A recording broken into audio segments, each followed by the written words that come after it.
Wonderful. Thank you so much, Melissa. You're welcome. I did have a question for Poppy. I'm sorry, Poppy, I didn't hear where you were from. Oh, you're on mute, Poppy. Sorry. Always the way.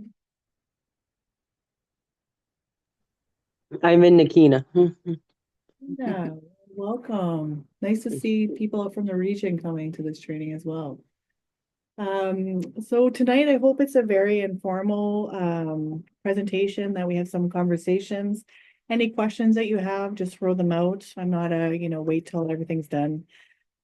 I am one of those people that I like when I'm thinking of it, otherwise it's gone and out of my mind.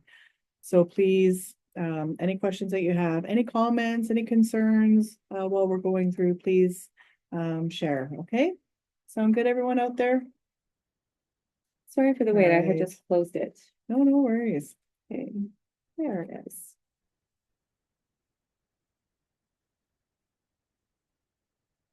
Everyone can see that okay? Yes. Wonderful. Thank you, everybody. All right. So, as Melissa was saying, I've worked in kind of the social work field pretty much all my life. Also being a volunteer for a very long time, since I've been about 14.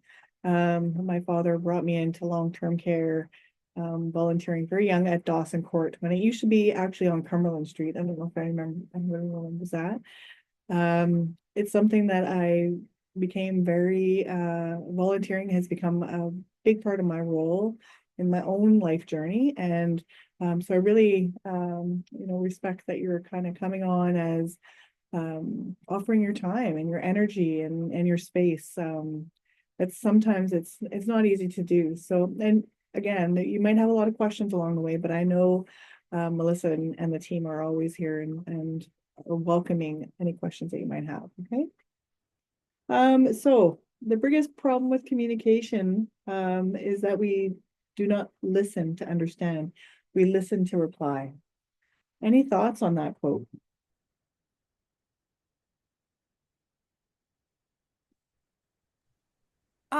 If I may. Yes.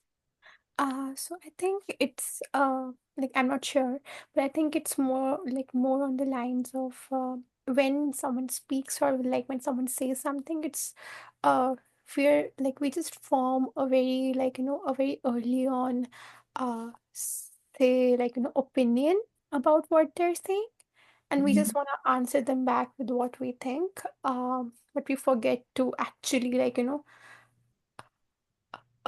kind of listen to them, because it's like one thing. I think it's different when we hear out someone, and I think it's different when we listen to them, like we actively listen to them.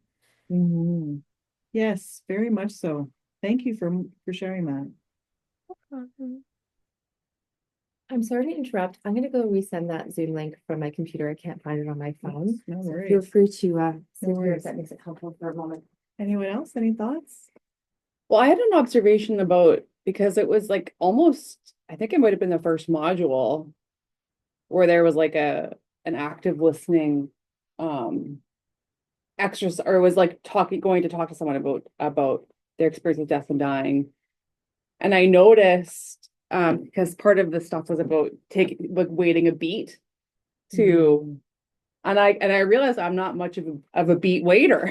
Like I was like, wow, this is really, it really is a different thing to, with intention, listen to somebody and really, like, I've always thought of myself as a good listener, but I'm like, oh my gosh, maybe I'm not that great of a listener.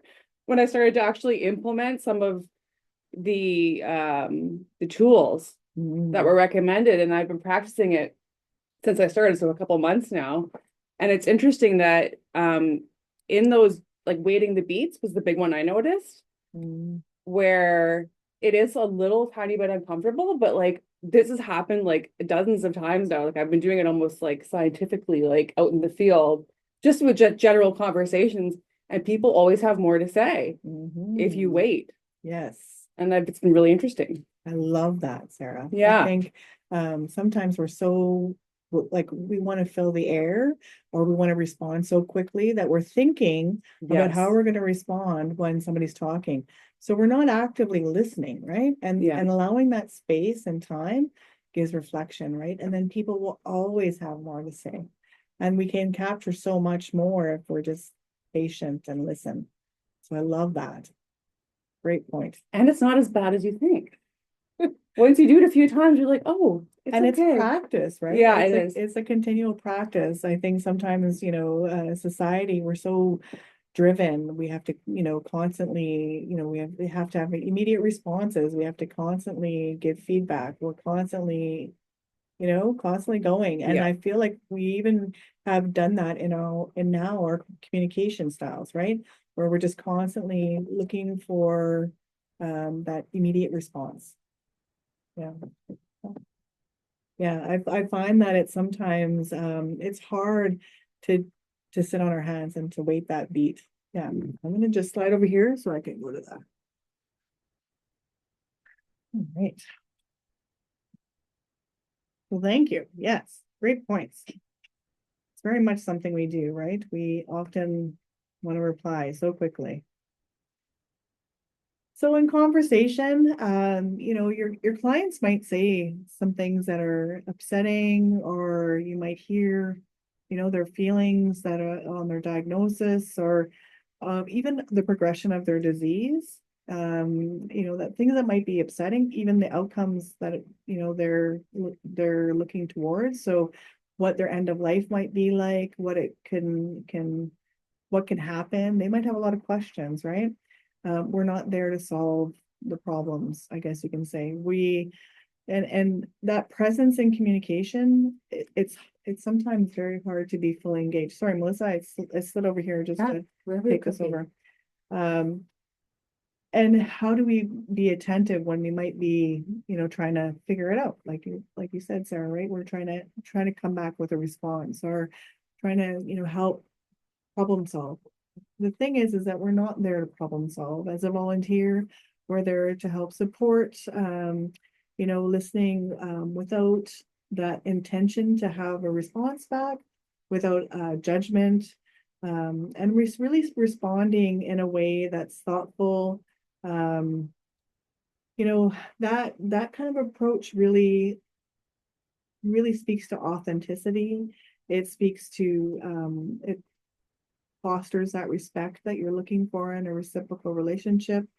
It helps navigate those conflicts that might come up, because there might be some questions or some concerns that client might have. And there might be some conflict that they're experiencing even within their own family dynamics. And they might, want to know how do they attempt to navigate that. It's really about what you said, Sarah, giving that undivided attention. How do we place ourselves with a person and not try to have all the answers, not trying to, make things better. Sometimes we're making things better just by being there. And I love this, right? Listen to them, be present, be yourself. And presence is really about how are we placing ourselves with the other person. So some of those things that I think Ananya, am I saying that right, Ananya? Yes, you're right. Wonderful. So some of the things that you said there, and when you're talking about being present, some of those superficial things that we might do in listening, it's really that active listening. So how are we being present? We're going to talk a little bit about that as we go through the modules, but have you ever really seen, when you're talking to somebody and you see that glazed look kind of come over their face, where they're, you can see that they've kind of tuned out. Yeah, have you experienced that? Yes. Right. Individuals that you're supporting will know when you've checked out. I've definitely seen and experienced that myself, right? When people check out, it. And the thing with someone who is, experiencing that life-limiting illness, they're going to check in, they're going to clue in very quickly with the people that are there and responsive, as opposed to the people who are not. I know even as a social worker, one of the things we do often is we'll nod our head, "Mhm, yes." But when you're looking at me, do you see that the lights are on, right? When they say that, right? The lights are on, but no one's home. They know if you checked out.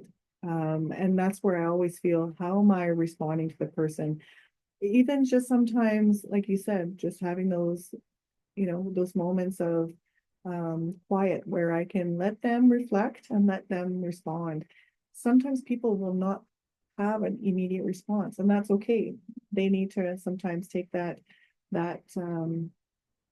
a moment just to be able to reflect and to be able to come back with another conversation. I like this one here where it says that no effort to process the information. So if I'm not actively listening, I'm already on to something else and have not heard you, right? And that message is not absorbed. So maybe I didn't even hear what you said. This happens. I want to say, it's going to be hard sometimes to be always on and always being, mindful of your presence. And sometimes, it happens where you maybe check out. That's okay. You can say, you know what, I'm so sorry. My mind wandered a little bit. Can you just repeat that? Or, or I didn't hear you properly. Can you, maybe say that again? It's okay. I think people understand that more than we know, and more than we give them credit for.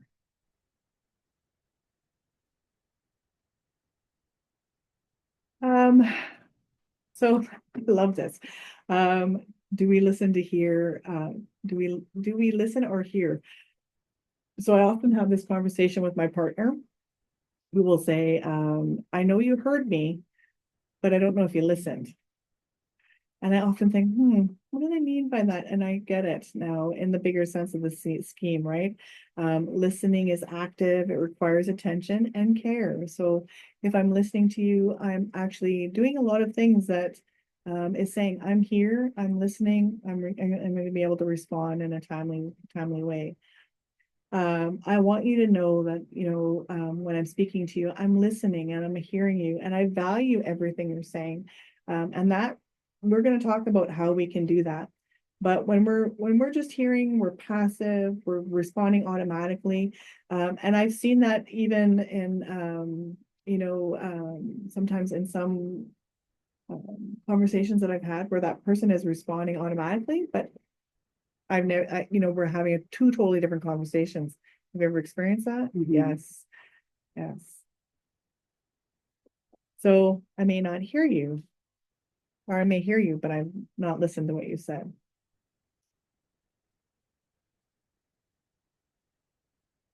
So different places have different rules, and not every environment is going to be appropriate for those in-depth conversations. And I think of different places we might be, or in different, have you ever seen a friend, or a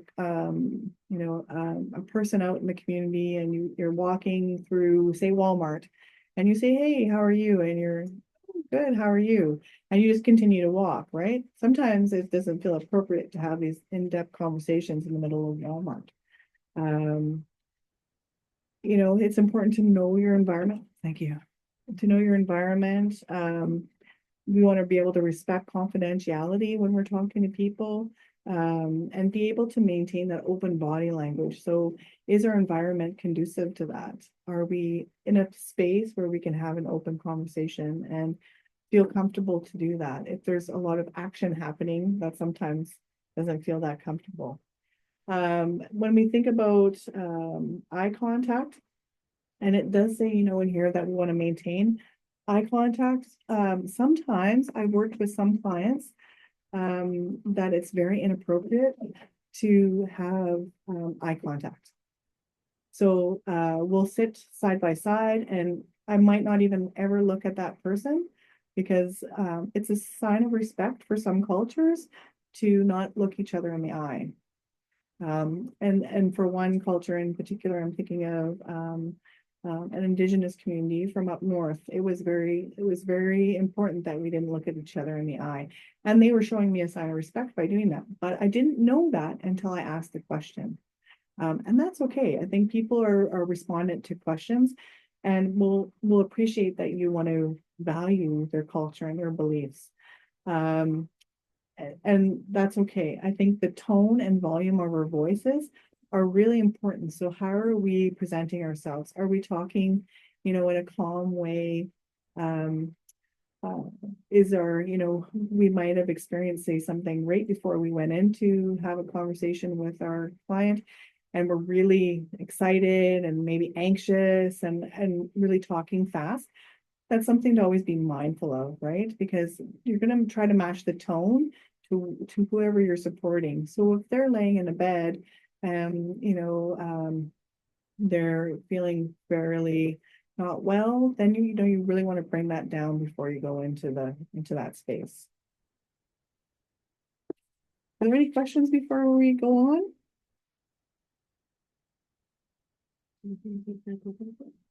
Oh, I can if you want. sure, sure. If you. So what do you think maybe about those different rules for different environments? What are your thoughts?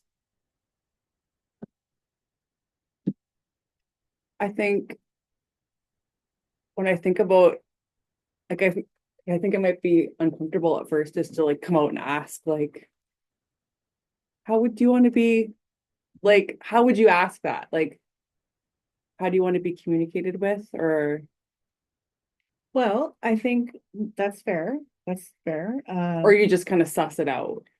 Well, I think with the hospice team, they're gonna know a lot about that person and Right. give you a lot of information. I think when you go to that person, I never feel bad about asking questions. So Yeah. if how would it be comfortable to talk? Does it feel better for you if we talk like this? Or, people are very open to questions, I find. Or, tell me a little bit about your culture, your beliefs, or your values, or anything like that. You can open it up in a way that you don't have to say, so how should we talk? Right? Yeah. But you could say, if we're gonna, continue to meet and have chats, what's the most comfortable way for you to do it? Right. Yeah, of course. Yeah. Any other thoughts?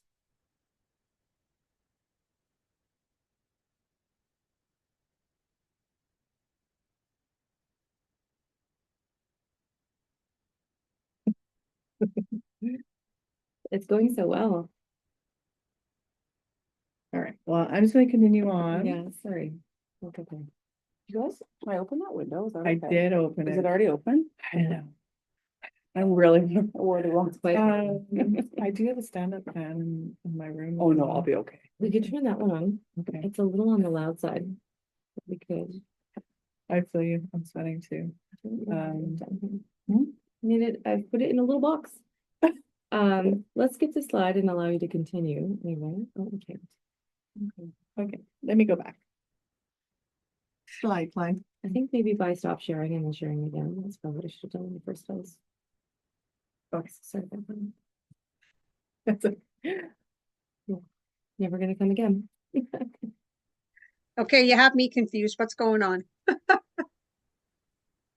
Back on track. Sorry for the interruption, everyone. Okay, Teresa, can you still see us? Yeah, I can see the slides and I can see you guys. Okay, wonderful.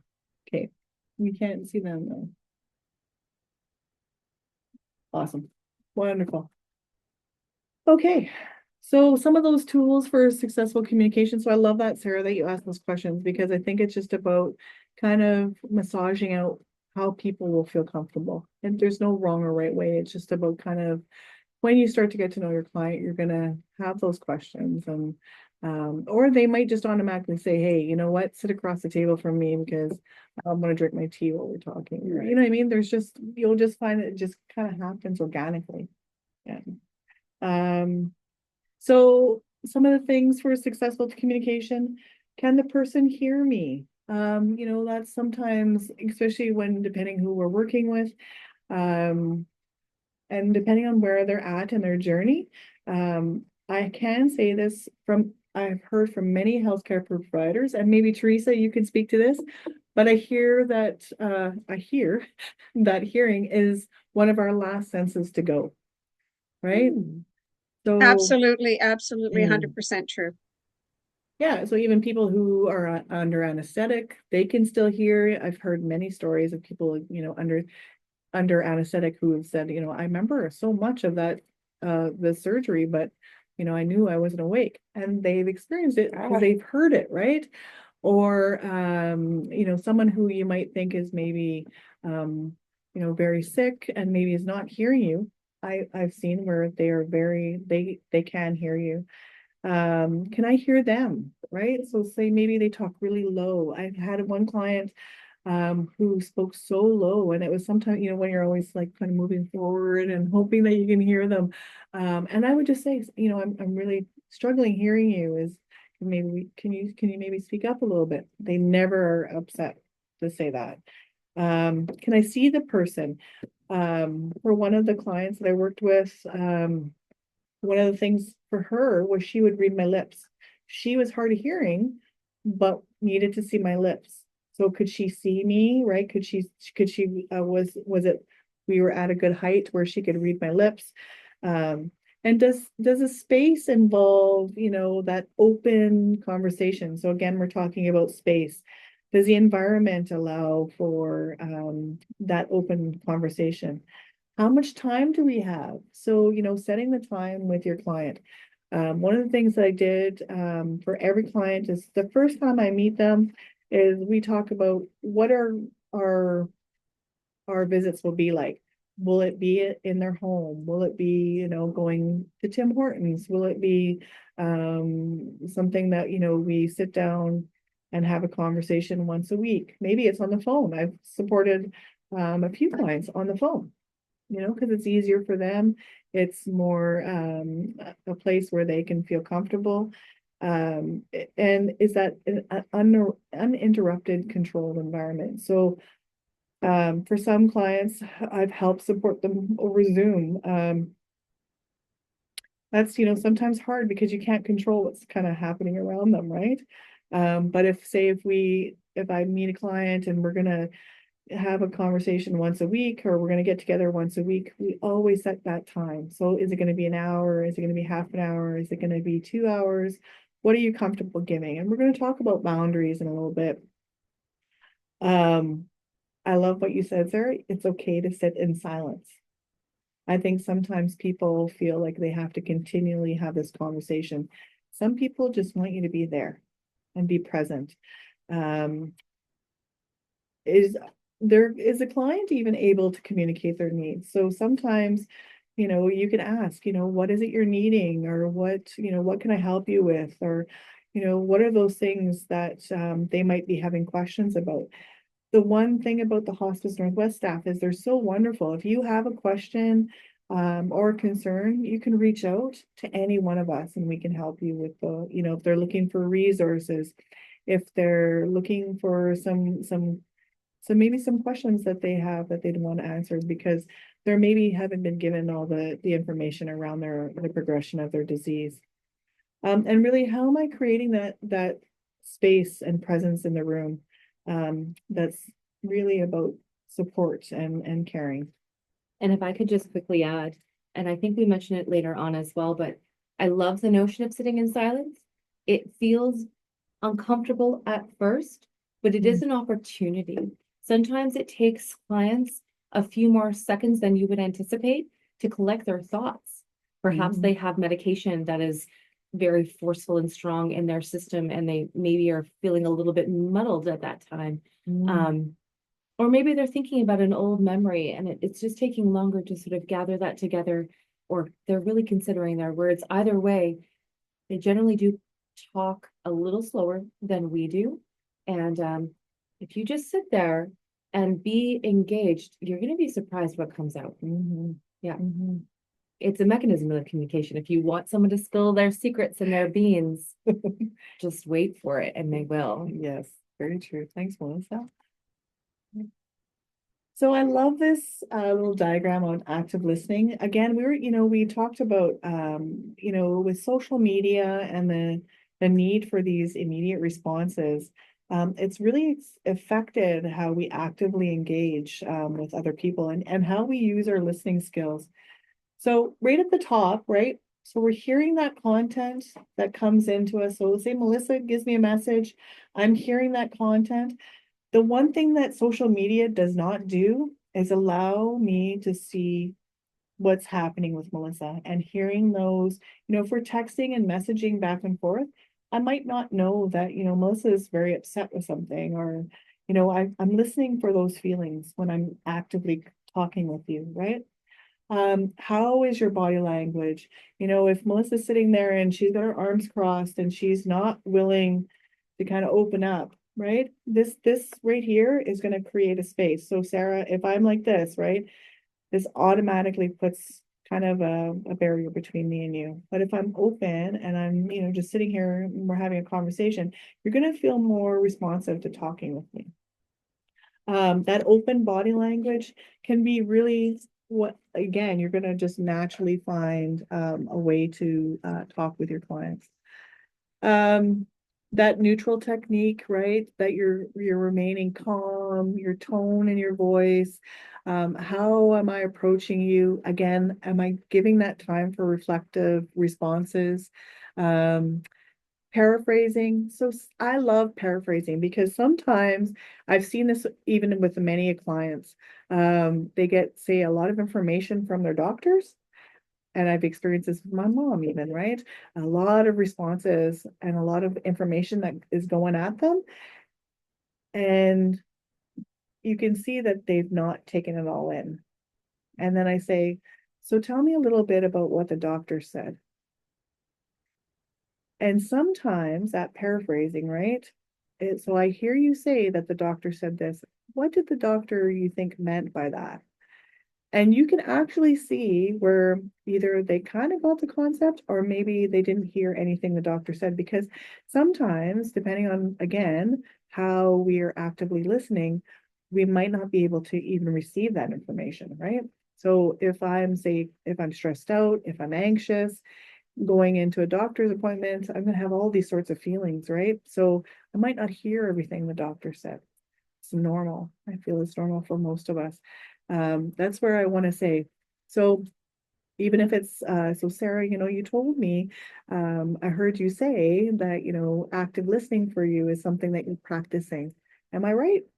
Yes. Right? Mhm. Yes, I'm getting back that clarification and understanding.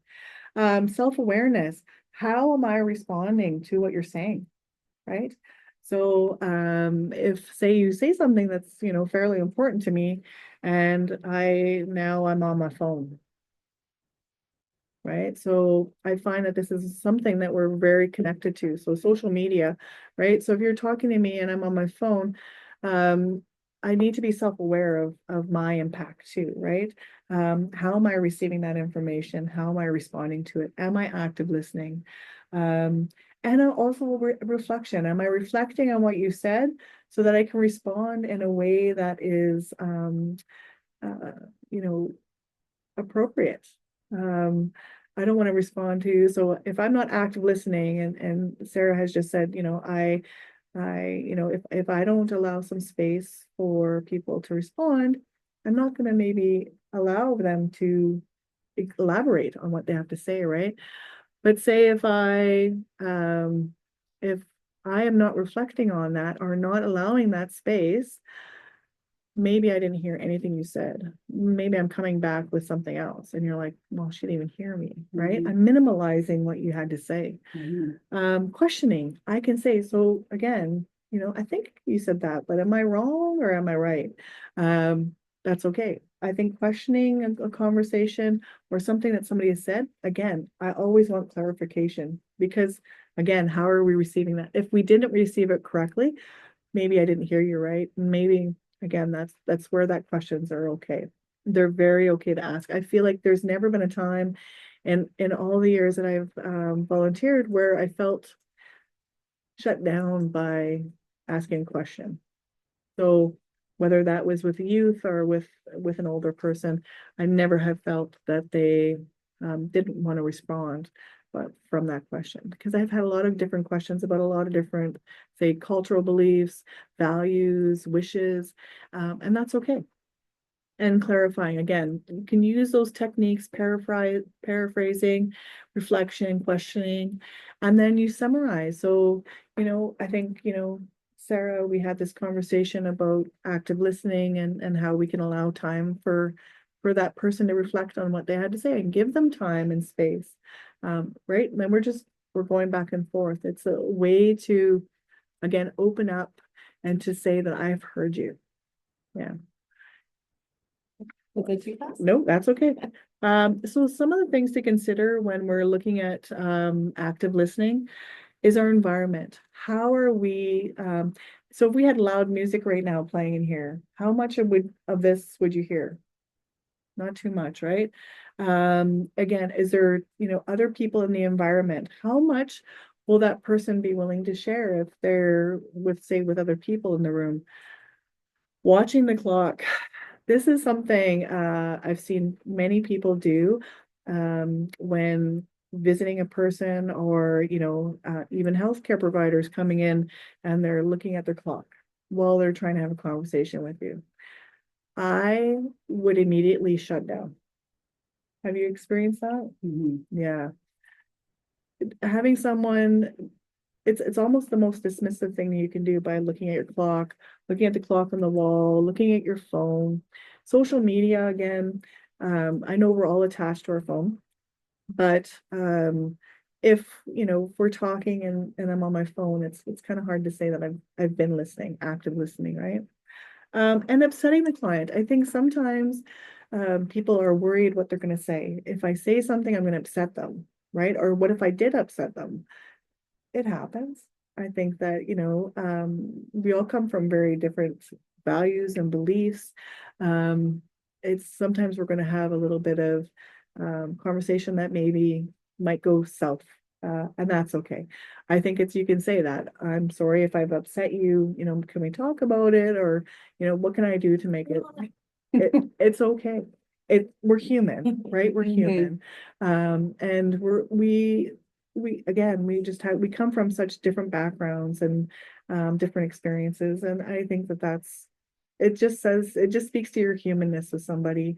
And I've done it myself where I've said something and very different beliefs. I had one gentleman that I was supporting as a volunteer, and this gentleman came from a very different background than I did, right? And had some very differing beliefs. And we got on the conversation one day about women's rights, just talking about women's rights.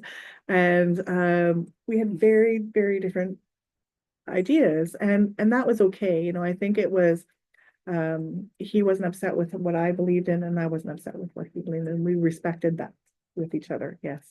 Wonderful. Oh, I love active listening. This is a great little model here.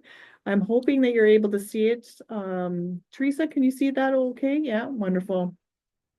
So that active listening, reacting while listening in order to emphasize understanding. So if I'm actively listening, I'm reacting and responding in a timely way. I'm not interrupting or feeling like I need to give you feedback right away. And that passive listening is when someone is not reacting or responding at all. And you can see them again, their lights are on, but no one's home. Whether we involve feedback and questions, so that active listening, we're going to have that right reciprocal relationship. It does not involve so me saying, well, Sarah, I really think you need to do this, right? Again, that's going to most likely shut us down, right? That listener concentrates, understands, and responds, and then remembers what was said. So again, depending on the conversation, you might not remember everything. That's okay. But are you responding in a way that you're not? So say if you talked about listening skills, Sarah, and then I'm like, well, I think I might go fishing tomorrow. Right? It just says I didn't hear you, and I'm thinking of fishing tomorrow, which I usually am. I'm not going. I was gonna comment on that. I mean, it's a true story. So if we, involve those non-verbal cues like nodding and making eye contact, again, is that eye contact appropriate? but am I nodding? Am I saying, yes, I hear you, and really, that again, we're not counselors coming into volunteering. We are there to be in a supportive role. And, again, we're not going to be perfect in everything we do. That's okay. It's about, are we there? Are we present? And are we able to create that supportive environment? Oh, so that again, that active listening that I'm paraphrasing if I have any questions. Again, I'm using that positive body language, and that body language is really about open body language. So again, if I'm closed, I'm crossing my arms. I don't know if you can see that, right? If I've created that kind of that barrier already, an open body language just means that usually I'm kind of mirroring the person. So if we're sitting, how are we comfortable, that we're open to, and sometimes moving forward a little bit just because I might not hear you, right?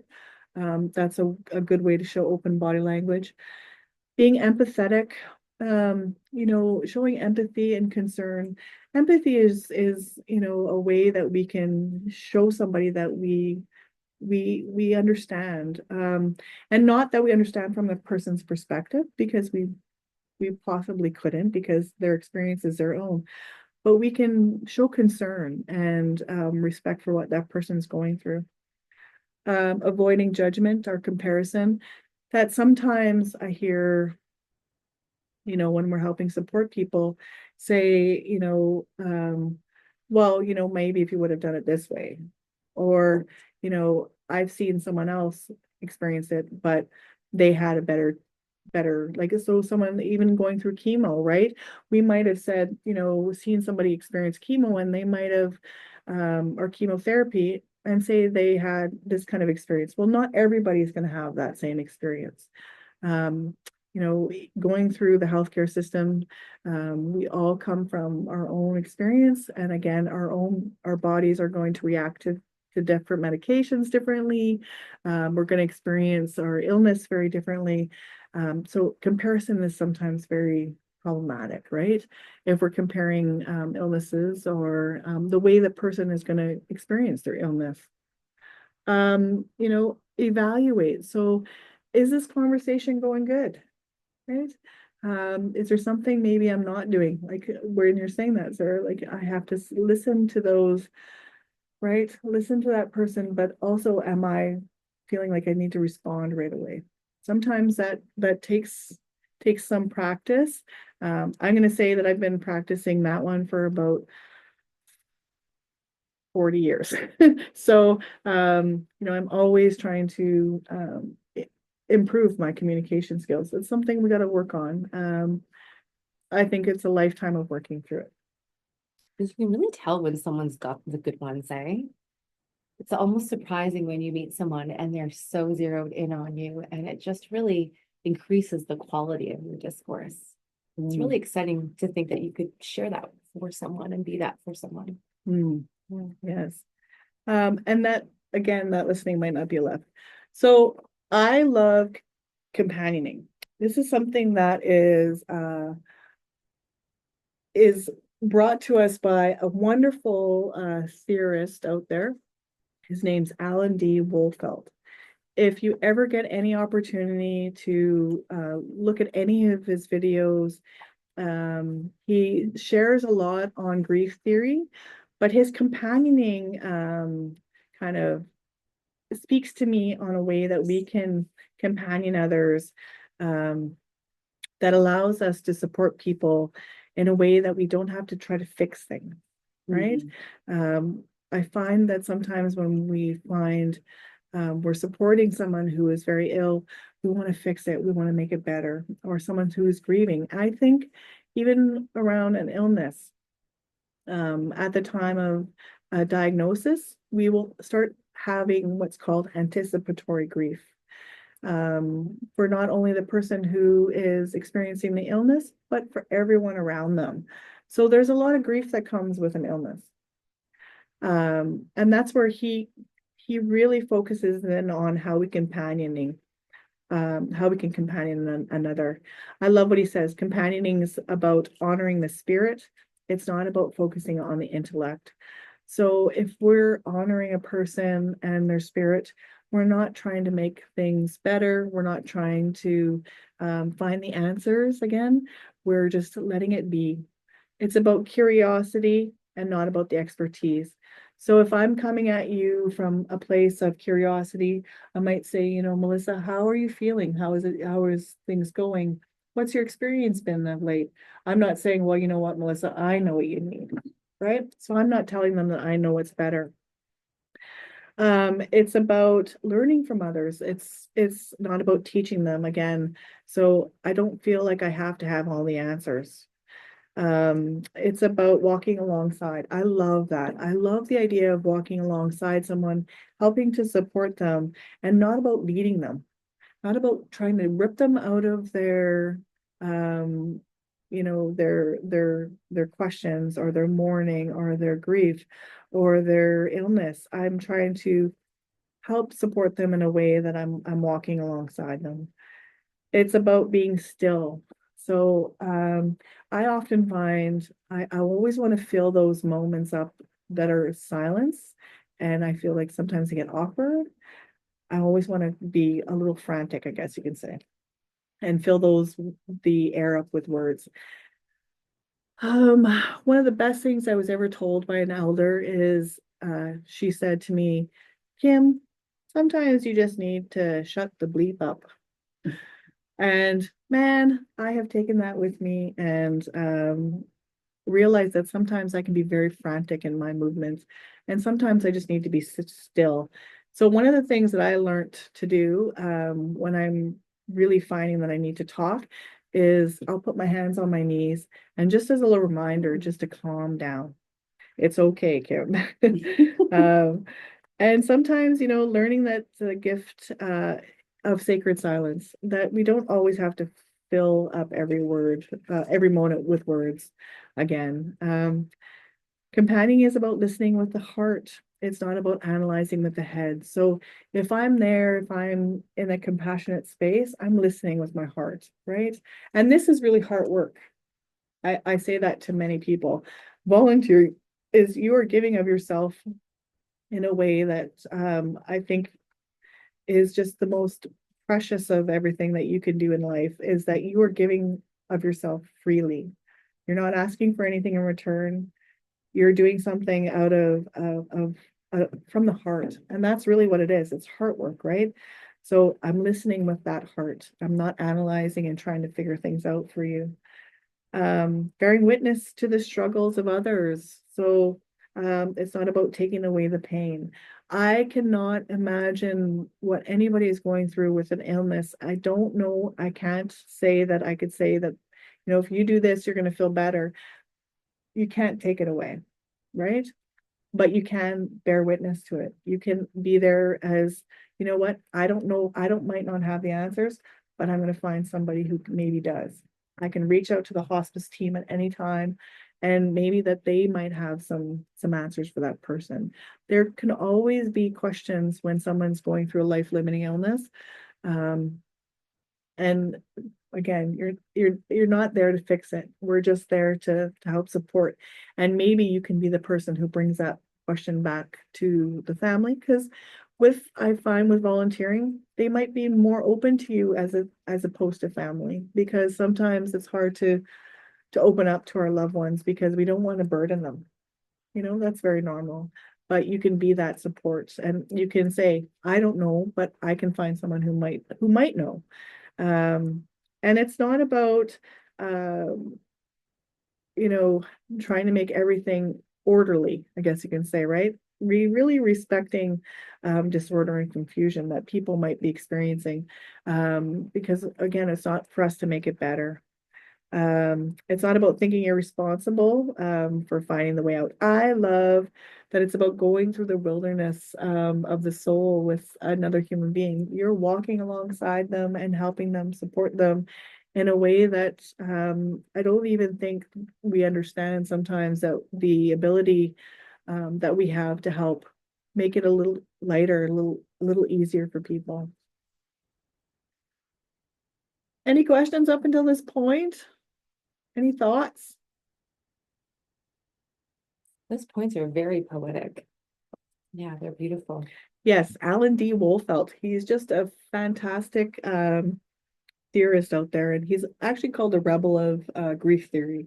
Oh, interesting. Yeah, that's why I like him. I think he's a rebel. Teresa, I don't know about you, but I'm having a montage in my head about every time I've seen Kim put her hands on her knees, sit on a springer, and then she's laser beam focused. So I like that a lot as someone who flutters about Oh, with yes. physically and verbally often. I love Yeah. this idea about respecting disorder and confusion. Yeah, It's really something to think about. right? Yeah. Mhm. And that's just joining the client where they're at. That's not trying to corral them into a direction. Mhm. Mhm. Yeah, I find that I like that a lot right. too. Especially for someone who likes everything kind of controlled. It sometimes it might feel like out of your being, right? Out of the way you're used to things. So one client I went and seen, her house was chaotic, everything was just everywhere. And when I went in, it was like I wanted to get up and start cleaning right away. Mhm. That's not my role. It was about getting into her space and respecting that her way of doing things were not my way, but that's okay. It's not about, again, right, imposing that my beliefs. Mhm. All right. So is there anything anyone out there online wants to say about that? No?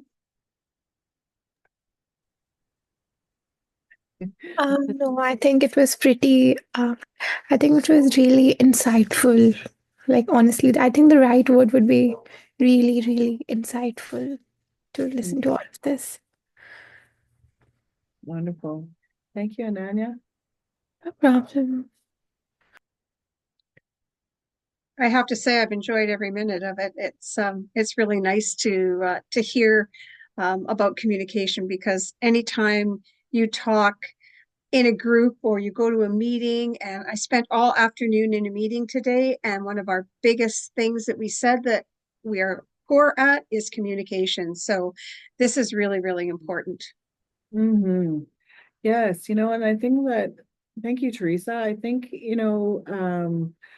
we often don't communicate to hear, right? And I love what you said there. You're in a meeting all day, and there's so much around communication with our healthcare providers, communication with our team, communication with our family, and a lot of us are just trying to navigate that, right? And again, it's about finding the best way for you as, a volunteer, and you're going to find your best approach. It comes as you kind of get more practice, and you're going to feel more comfortable, but respecting that, you're not going to know everything and how to do everything perfectly. I think sometimes, so respecting that chaos and maybe that little bit of difference is okay. Communication though, and I can't say that enough.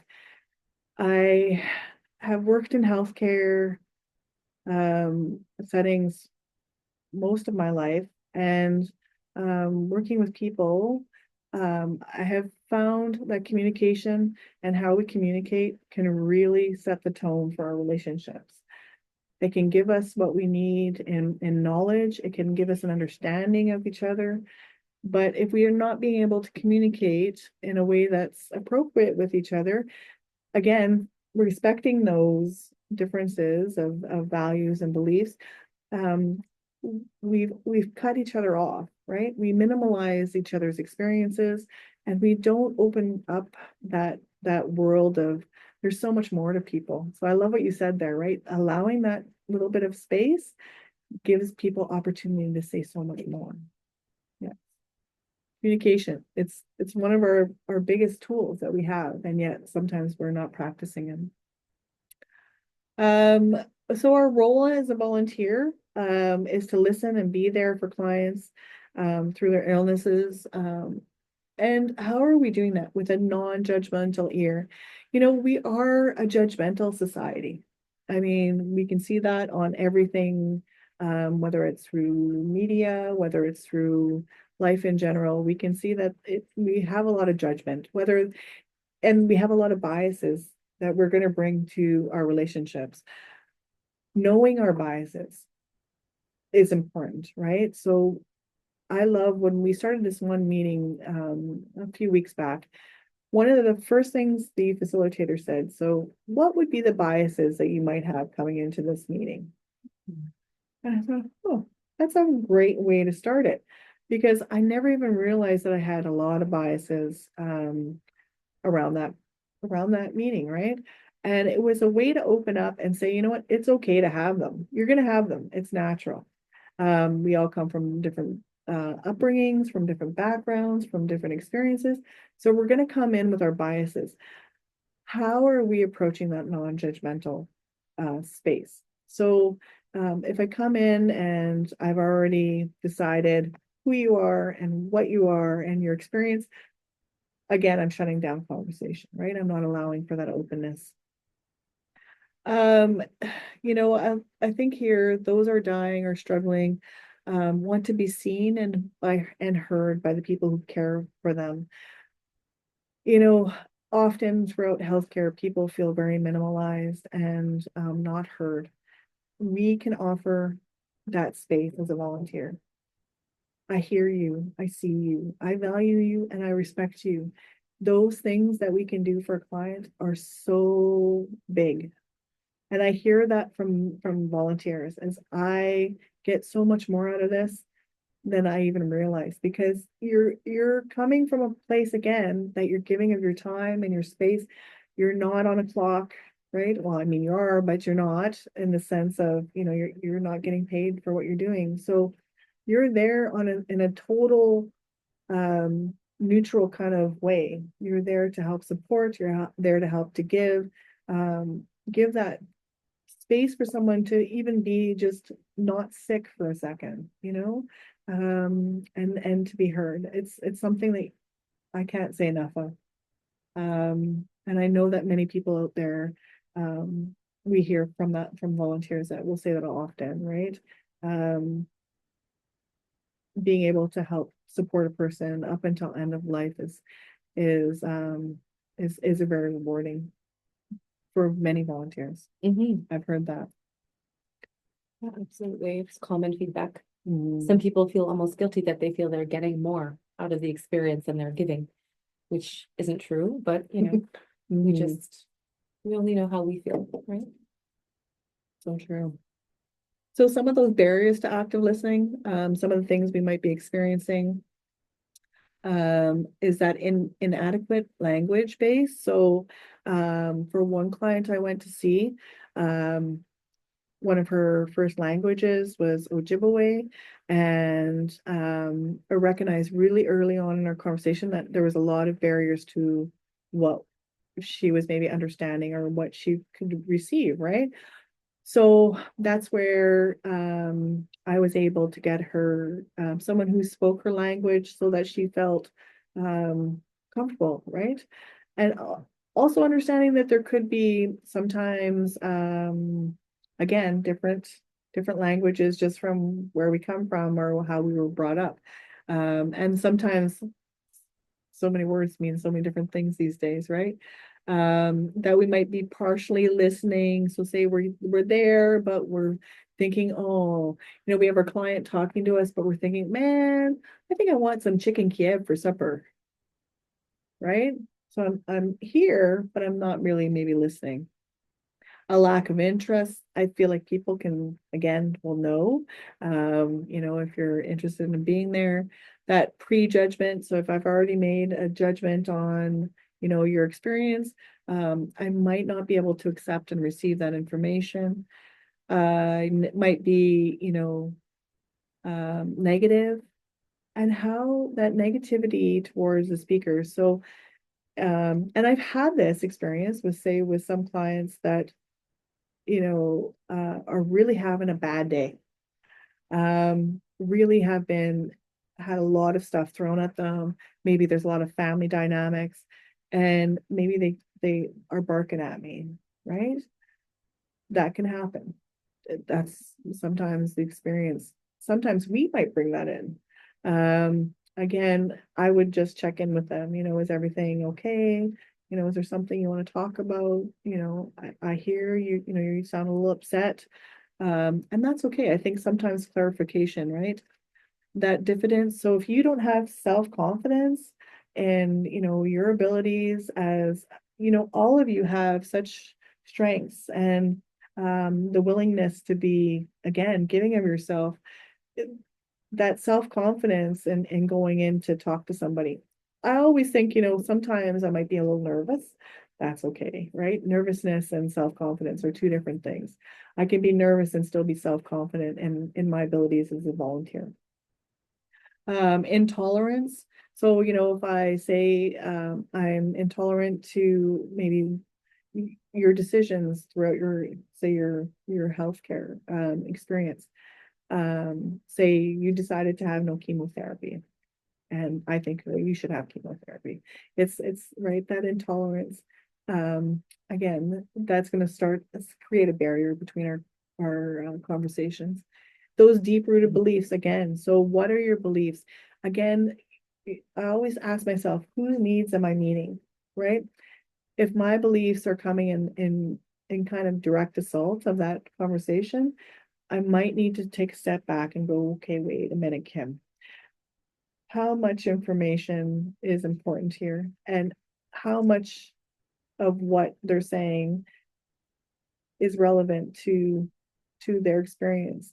It's not about my experience, right? Yeah. And I think that's it. So those are some of the barriers, but I think there might be a lot more barriers that you might be experiencing. So thinking about what's your listening style. So I liked what you said, Sarah, and I actually have that down in my notes, right? So after each question, do you allow time for reflection? Are you asking a lot of questions? Sometimes I've noticed that I've asked 10 questions in a row and haven't even allowed for the first question to be answered.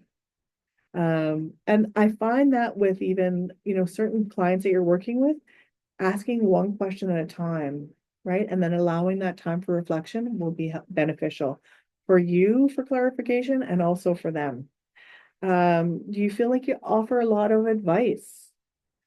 One of my great friends, she's a wonderful person, but you'll say something to her and then she's got to offer you a bit of advice, never allowing for you to explore that or what that means to you. Again, her purpose and her intention is always good, right? But sometimes you don't need that advice. You just need to just let it out, right? Sometimes we just need to vent. Are you always hoping for the best, right? Do you always have this like silver lining? You're a ray of sunshine and you always think positive. Again, are we reading the room, right? And reading when we're going in with our volunteers, or our clients. I would say that, that person who's always positive and upbeat, that's wonderful. I think that's a great thing. But again, recognizing maybe that your client's not feeling that way. And assuming we should always give advice, I think, and making those assumptions, they can again create that a little bit of barrier of how we are communicating. I think of the one gentleman I worked with, and I made assumptions with him, thinking something that he was experiencing was impacting him a certain way. And it wasn't, right? But again, I asked for clarification, and not assuming that either he would want something a certain way or not want something a certain way. Again, it's not about me assuming, but asking him. So, this is what you're experiencing. How are you feeling about it? Oh, how to tell when things are going well. Eye contact.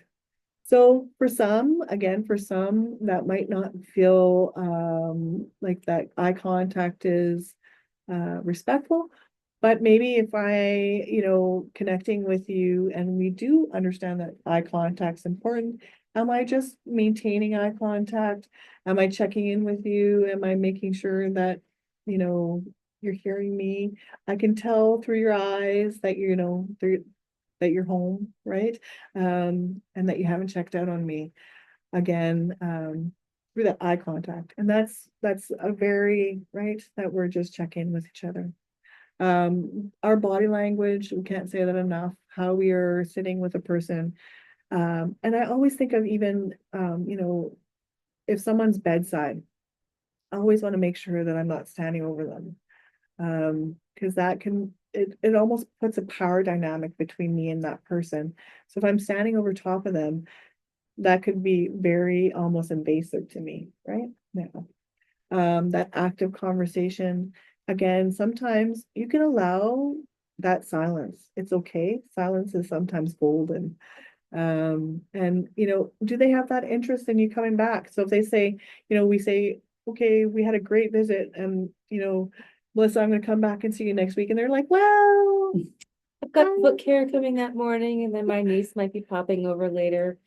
Something to remember is not every client has signed up for your services. Often family will sign up on their behalf because they want what's best for them. But that doesn't always mean that the client necessarily feels that this is something that they're particularly interested in. Maybe they're giving it a try, or maybe they're really busy, or maybe they're introverts and just don't feel the need to have that social connection. Read the room, ask questions. If something like that does happen, because it does, Mhm. reach out to your palliative coordinator and she'll assess with the family if maybe this is the type of support this client is looking for. I love that. I love that point, because even if the client, say you go in, and sometimes it's just not a match either. Oh, yeah. I think sometimes, we think that we're gonna stay with that person and right up until end of life, but maybe you meet for the first time. You're like, well, no, I didn't really like her blue hair. It kind of, there was something there, it triggered me. That's okay, right? For many people, there is not always going to be a complete match. I feel like knowing that is a good thing. Yeah. 100%. Not every match is made in heaven, but what we can hope to strive for is your comfort level and our client's comfort level. So we're very candid when we check in after that initial meeting to see how you feel. But please remember that at any time, if something doesn't sit well with you, trust your instincts and reach out to us to have those conversations. Because if you're feeling a little off, the odds are that your client is as well. And we don't want anyone to feel like that. Before we move on, Kim, I just have a question. So I'm looking at this point, the first one, eye contact. And because I have the honor of working with Kim all the time, I have heard you talk about at times when eye contact is not a mechanism of good communication. When a volunteer is with a client and perhaps they're leaning forward, they're open, they're actively trying to engage them in eye contact, but this individual is not open to that. How would you maybe assess if it's still good quality communication, and maybe that's just not something this individual is looking for?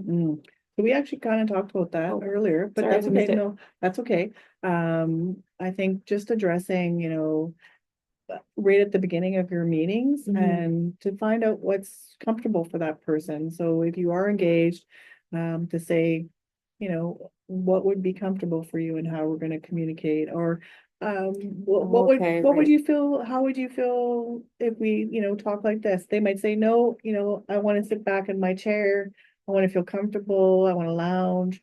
And you can sit here to the right of me, and that's okay. I think sometimes people, you'll kind of explore that when you first have your first couple meetings and get to know each other, get to know the style of communication that works best for each other, and what's appropriate.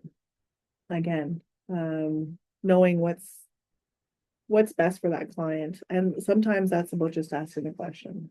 Yeah, I think I walked into you guys talking about that. Their body Yeah, language, yeah, yes, that's right. yes.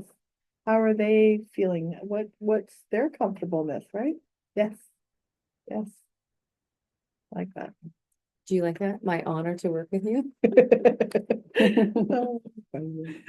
Oh, so again, some of those conversational hurdles.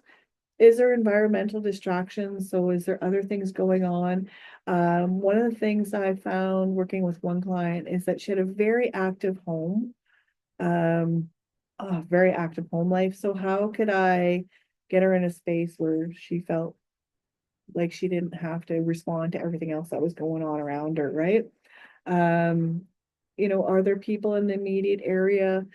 So if I'm talking to someone on the phone and we're trying to engage in a conversation and I hear a lot of things happening around them, I might say, is it better if I call you tomorrow? Or, is there a better time to call?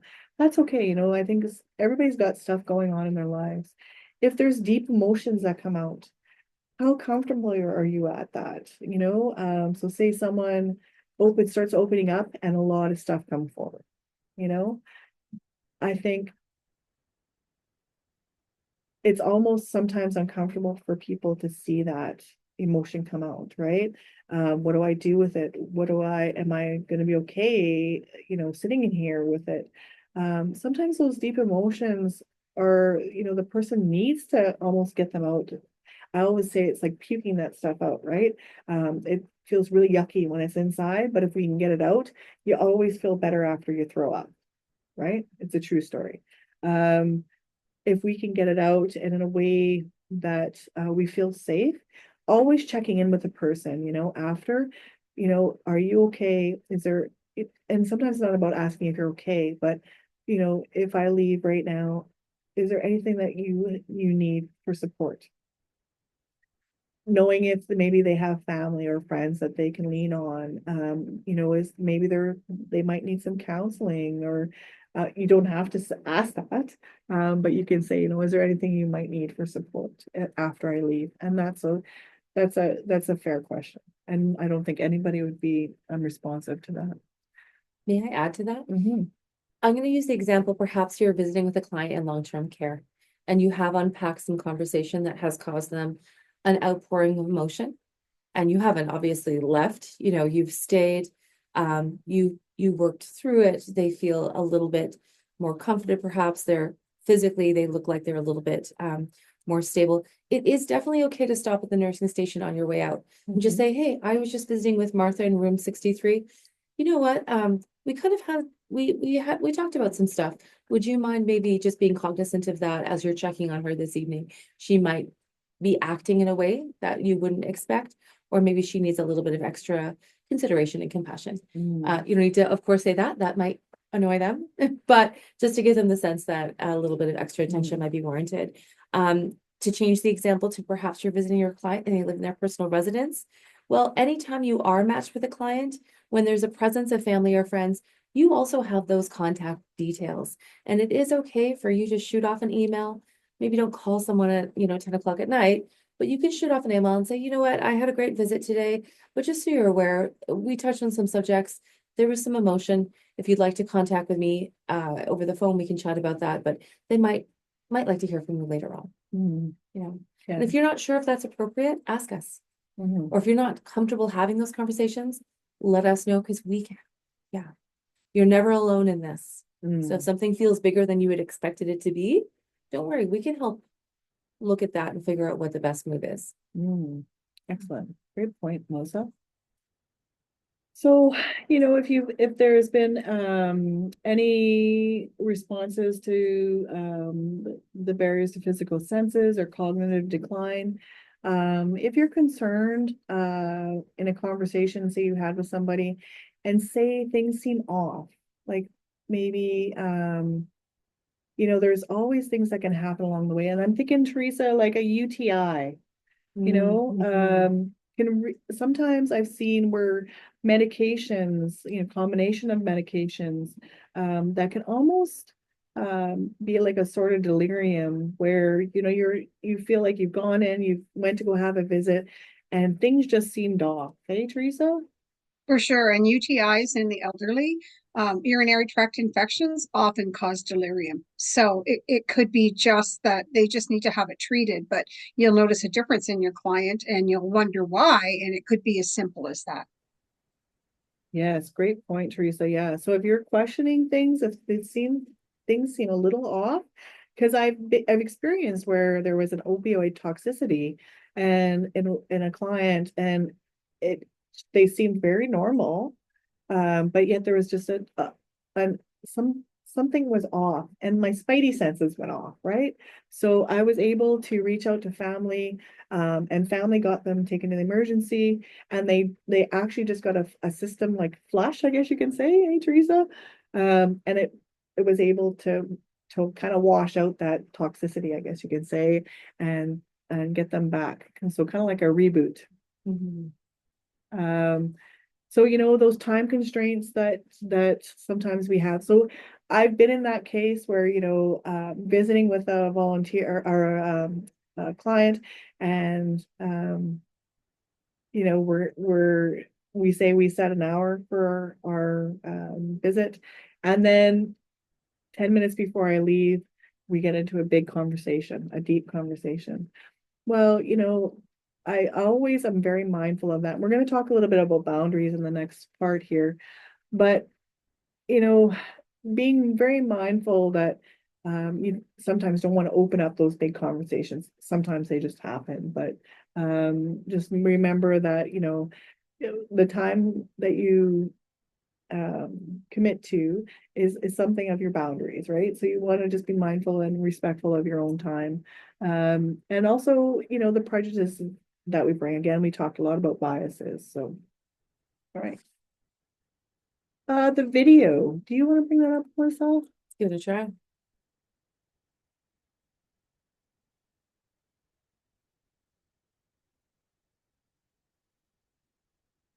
You're not everybody, I'm on this.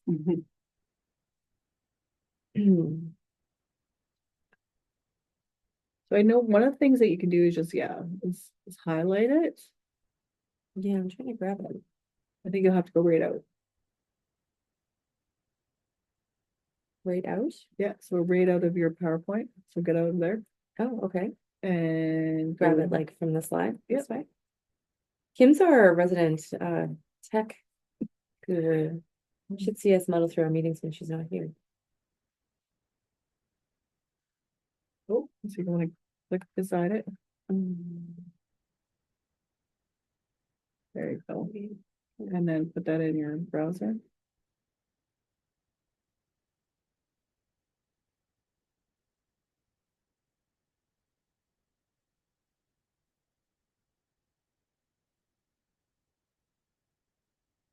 When you share, you're going to want to share for video, optimize for video sharing. Right there, and click optimize. All right.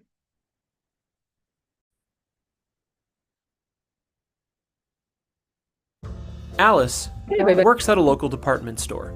She spends most of her day interacting with customers and coworkers. There's a lot of talking involved, but there's also another form of nonverbal communication that's being used just as often.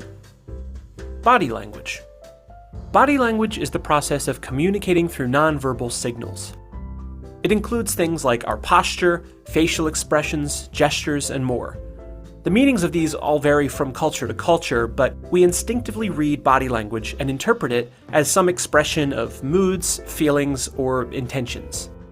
So, in Alice's case, even before she speaks, she may be communicating all kinds of things to customers. For example, if her arms are crossed and she's avoiding eye contact, customers may not find her to be very approachable. However, Alice could be in a friendly mood, even though her body language suggests otherwise. And this isn't necessarily a conscious choice that she's made. This could just be how she habitually presents herself.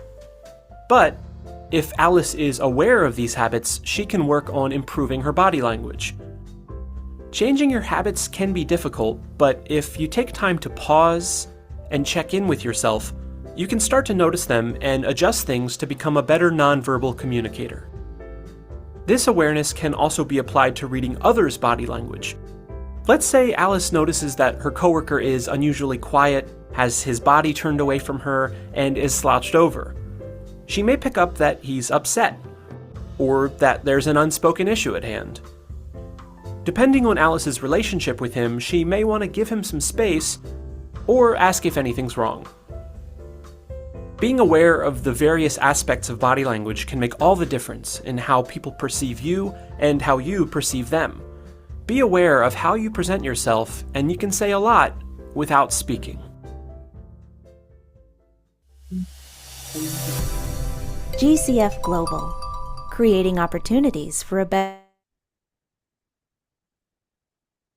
So was everybody okay to see that? I don't think you need to go back to share right now because we're gonna go for a little, how about 5 minute, 10 minute break? 5 minutes? Is 5 minutes good? Yeah, just come on back and wander and maybe put your camera on so we know you're back. But don't forget to take some time to detail any questions you might have picked up through this presentation. So we want to make sure that we answer them all at the end. Okay, thanks, everyone. Wonderful. So we'll come back for 7:27. Thank you, Ananya. Thank you, Poppy. Thank you, everyone, for coming back. Hopefully you got a little snack, a little washroom break. Maybe got out to see the sunshine and a breath of fresh air. So, we are coming back. We're gonna finish off the modules with some conversations and how we can help support our clients when we're working with them. But really try to remember that conversations will naturally unfold. So you know, sometimes there's some prompts that you can do, but they are very unpredictable by nature. So you never know what a client's going to say. And sometimes, you know, your conversations, and I hear this often with people who are volunteering, is, well, what if our conversation goes off onto something else? That's okay. That's kind of what you're there for, right? Is that you're giving them, sometimes people just want to converse about something that's not about illness. Or, you know, one client that I worked with in particular, he loved that I could talk about fishing, and we talked about fishing all the time. And, you know, sometimes that's exactly what he needed, and that's okay. Again, you don't have to have this, you know, formal script. I'm going to go in with these questions and we're going to talk all about this, and then that's how it's going to go, because they can be very unpredictable, and that's okay. Remembering, you know, that your conversation with your client does not have to be deep. It doesn't necessarily have to be like, let's get into your illness and let's talk about your emotions and your feelings. Sometimes that's the last thing they want to do, and that's okay. You know, sometimes I have helped support a client with no conversation at all. They just wanted me to read a book for them. And it was a book that they hadn't been able to read for a while, and they just wanted Oh. to hear it out loud. Oh, that's beautiful. Yeah, so, you know, sometimes it's really about letting the client guide you. And those conversations can go off skew, and that's okay. If I could just add, Mhm. one of my big takeaways between when I originally took the training and then started working with clients was becoming aware that my client was just a human who wanted to laugh, who got upset, who had anxiety, had some fear, but really just wanted to talk about day-to-day things with me. They knew that I had this training and that it would be available to them should they want to have any of those more difficult conversations. And we did, after we had sort of established trust. And, you know, I would say most of our visits just centered around, you know, world events and life history. They had a lot to share with me, which was wonderful. And then as their illness progressed, we did have more of those palliative care conversations. But yeah, don't worry about this too much, because they are actually just people. And if you make a mistake, they're going to laugh at you. And always own that and apologize if that's appropriate. But they're going to make mistakes too. And they want you to be a person, right? They deal with a lot of healthcare professionals. You're here for them. So yeah, just be Yeah. yourself. Melissa, can we bring up where I can see the other Oh. people? Our people are gone. Where are they? I had a question. Mhm. If there's other people in the room while you're there for a visit, should you just assume that the person that you're seeing wants those people in the room? Or should you put out there, hey, Joe, did you want to have people in the room, or did you want to have some time alone? Or you just assume that if they're there, they're wanted there? I think it's always good to ask and clarify, right? Because maybe they don't feel comfortable saying, hey, Sarah came to visit me. I'd like some I got privacy. some stuff I want to talk Right? about, yeah. Yes. So if you Mm. said, hey, how would you like this conversation to go? Do you want some privacy? Because they might not feel comfortable saying it with their family or other people in That's the not room. offensive to say that. No, no, not at all. It's because I think sometimes, Offensive to the people in the room, like. yeah, sometimes, so, and you might have that where families like, well, why do you have to be in private? Yeah, And we could just say, because, we just want to make sure that, Joe wants to, whatever he wants to talk about, we can do that, I think again, people, they often might not want to, like, they might not want to have their family feel bad, So right. if you put it out there, that's okay. How do you want to, communicate in, where it's just me and you? Do you feel comfortable with your family here? What are your thoughts? And they'll tell you, they'll guide you for sure. And I never think it's inappropriate to ask. Okay. Yeah, that's a very good question there. Thank you so much, Melissa. It's wonderful to see you out there and see what everybody's doing. So when we think about presence, showing our presence, I think, presence is more than just being a warm body in the room. When I was told that, I remember that I was told that by a nurse who said, you can be in the room and just be a warm body, or you can have presence. And presence again shows that we're there, we're willing to give 100% of ourselves so that person can feel comfortable in their own skin. I think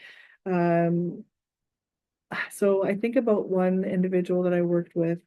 Her thing was when we got together, and she sometimes didn't want to sit and just talk. And I love what you said, Melissa, about sometimes it's, getting to know that person, getting to have a relationship first where they can feel like they can trust you, and then they might open up a little bit. I think sometimes people need to feel like they can trust you, right? So really getting to know your client and understanding what they need. And I love this, right? Often just holding hands, singing, watching TV. One client that I help in particular, we would play cards.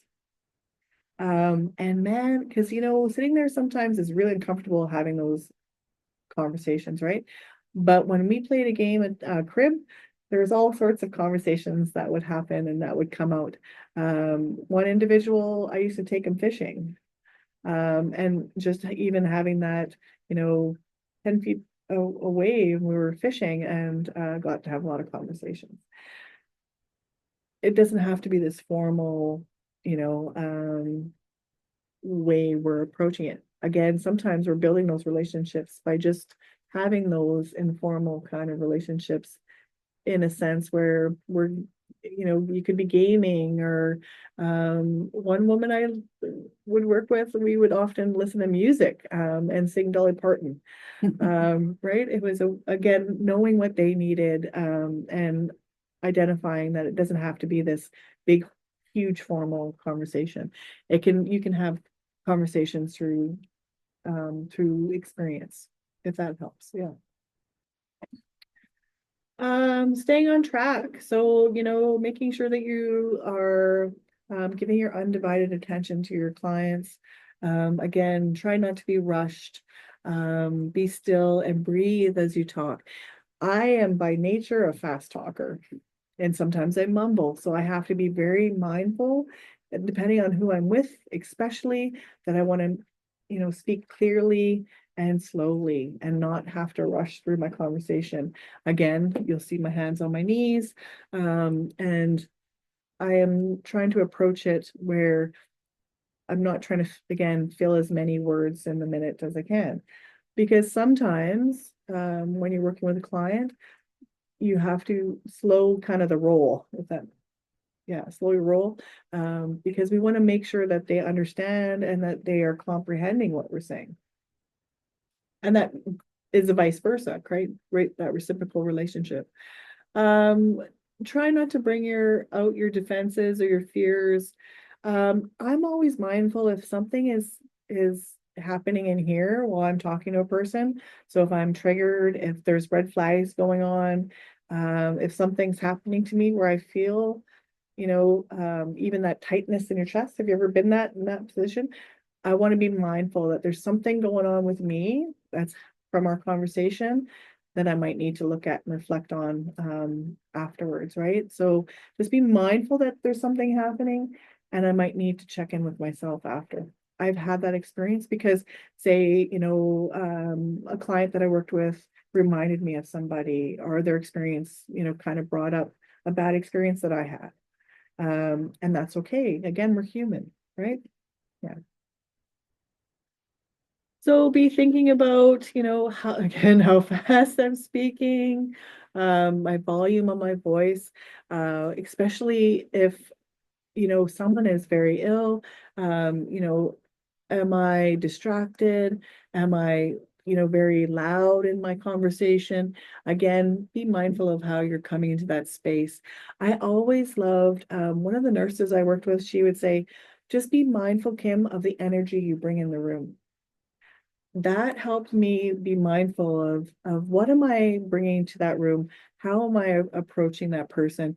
Even one of the biggest things I like to do is before I go into somebody's room, especially if it's in a hospital or if it's a long-term care home, I knock and ask if it's okay to come in the room. Because, they always have people rushing in and kind of taking over their space. Maybe they don't want me in there. And I just want to be mindful of that.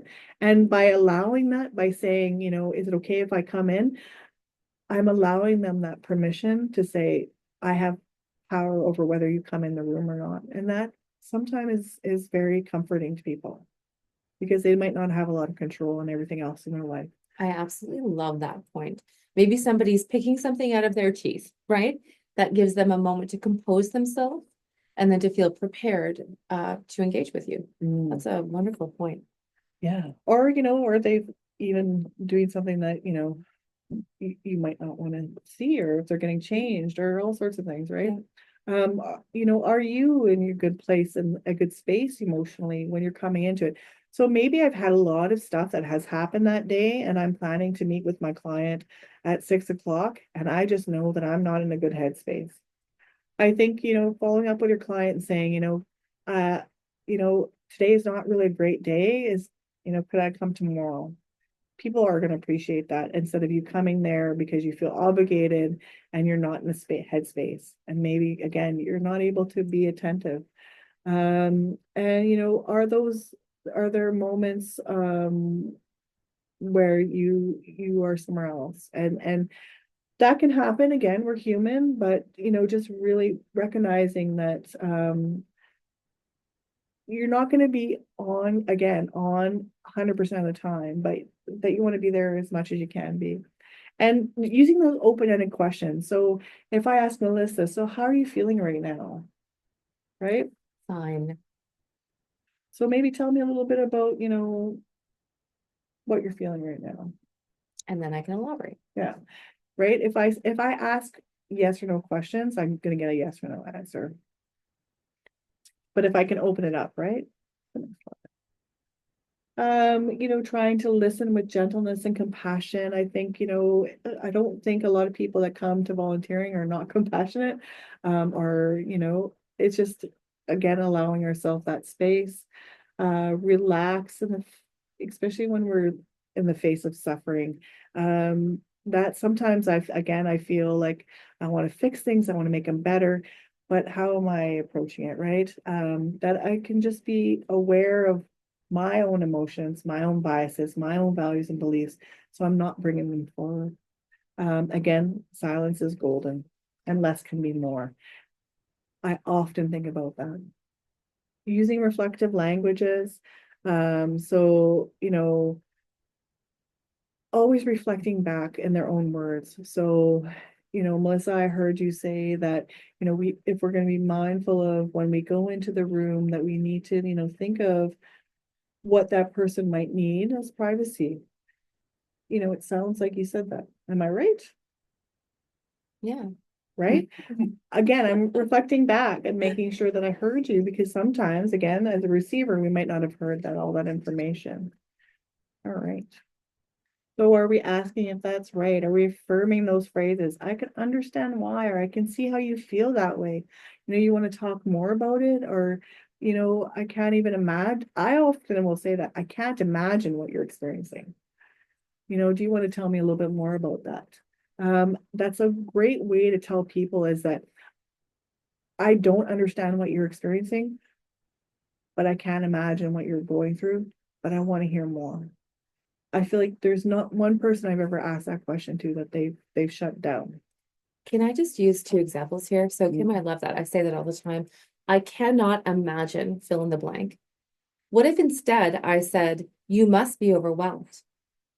Well, now I've shifted the topic from what they were saying to them having to correct me to how they're actually feeling. Maybe they're not overwhelmed, right? Or maybe they're feeling something else. Mm. I'm not there to assume how they're feeling. But that also seems like a normal thing to say in that situation, right? So just finding the more appropriate phrases that are not defining anything for them, just pacing and walking alongside the conversation that they're having with you. I love that. Great point, Melissa. Did I skip too far? Nope. You're cool. So we're always want to, you know, follow that client's lead. Again, what you just said, right? Not racing ahead and kind of filling in the blanks for the person or predicting what that client might say. So, exactly what you just said, Melissa, where we don't want to assume, we know what that person is experiencing. So what did you mean by that? Would you like to tell me more about that? You know, or I'm not sure I understand what you meant, so you might want to clarify, right? Or can you tell me a little bit more? Because maybe I didn't understand. It's okay. Again, people are going to be receptive to that.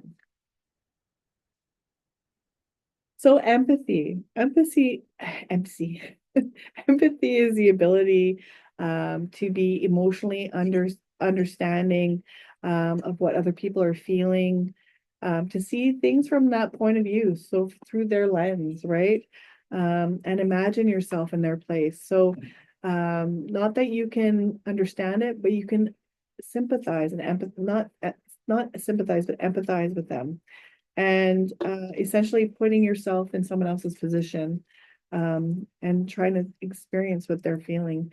So I often will say that, you know, I can't imagine what that person's going through, and I try to put myself in their shoes. And would I experience it the same way? Would I understand it the same way? Most likely, I'm not. But when you can put yourself into that headspace, you're not saying, well, this is how I would experience it, right? You're saying, well, what would they experience if I was in their shoes? That's empathy, right? That's a way to be empathetic. We can show empathy by just saying, I can't imagine what you're going through, and tell me a little bit more about that. So those feelings can be very painful and intense, and sometimes we might need to examine how comfortable we are in that, you know. Things that we shouldn't do when someone's really opening up and kind of, again, puking out those feelings, is avoid changing the topic. Again, you know, if they're talking to us about something they're really experiencing, and I go, well, you know, I wonder what fishing would be like tomorrow. We're really shutting a person down and we're minimalizing what they're saying. Visually withdrawing. So, you know, if you're talking about something very intimate and I start, you know, looking at my phone, checking the time, they've already seen me check out. I'm going to shut them down, right? Telling the client what to do. So giving them the advice from your behalf, you know, well, I think this is what you should do, or this is how I think you should approach it. Interrupting the client. I have found that I interrupt a lot in my life. I felt like, again, I always wanted to say something, and if I forgot, if I didn't say it right away, I would forget and I wouldn't be able to say everything I needed to say. So I just often found myself jumping in. Sometimes I find, again, I'm putting my hands on my knees, but I allow that person a few seconds after they finish talking before I start responding, right? And really rushing to reassure the person that, you know, everything's going to be fine, everything's okay. right now it might not feel okay for them or fine for them. And that, we have to allow that space too. We have to allow a space for the good, the bad, and the ugly. Yeah. Right, next slide. Again, responding empathetically. I want to say that one of the biggest things that you can do is that if you're really concerned with someone, if you have questions, if you're not feeling okay in, a relationship that you have with a client, your hospice team is there. Reach out to us, right?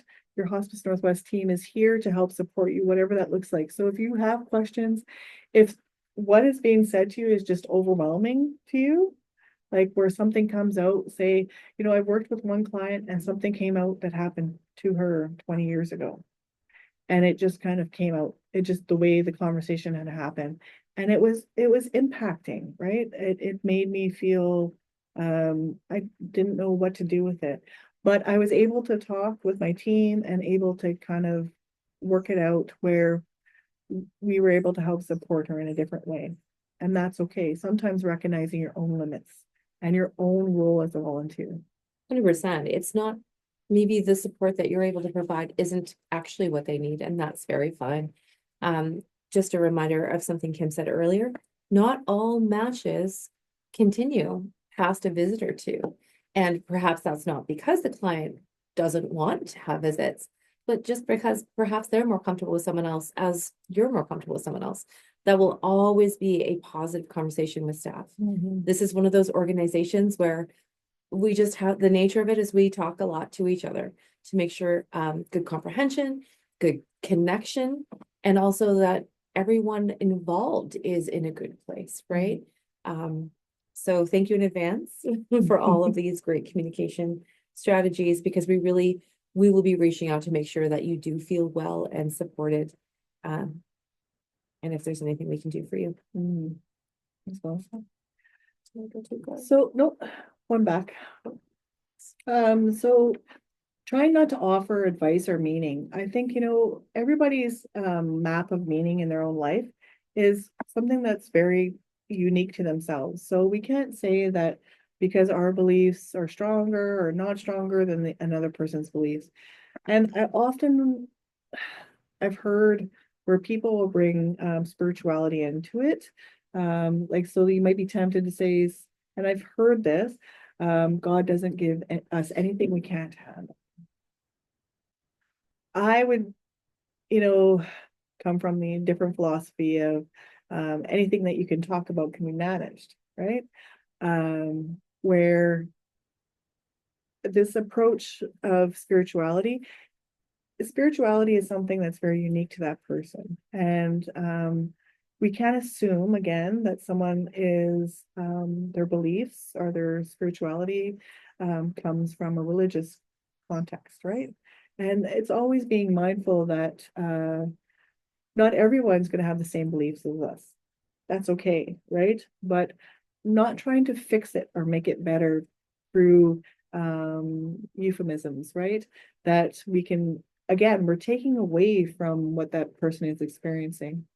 No phrase or no meaning can, impose meaning on someone else. So if we, again, come from a belief system, we can't say, well, I was raised this way, so this is what you need to do. Right? It's not up for us to make decisions on behalf of another person. And being careful about offering closure and telling people that they need to move on. So if you're working with a client, you might be helping to kind of support the family as well, right? And not trying to take away that family's pain or what they're experiencing by saying, you need to move on. I've heard this. I've even right up until the funeral, I've heard a woman whose husband had just died, and we're at the funeral helping to support her, and a gentleman came up and said, well, you could definitely remarry. Not something you want to hear at a funeral. And again, not something that you need to say. Again, it's not about imposing what we think is best for that person. So what are some of those examples maybe that you've heard? Or maybe that you're tempted to say but shouldn't. What might be something that you've heard?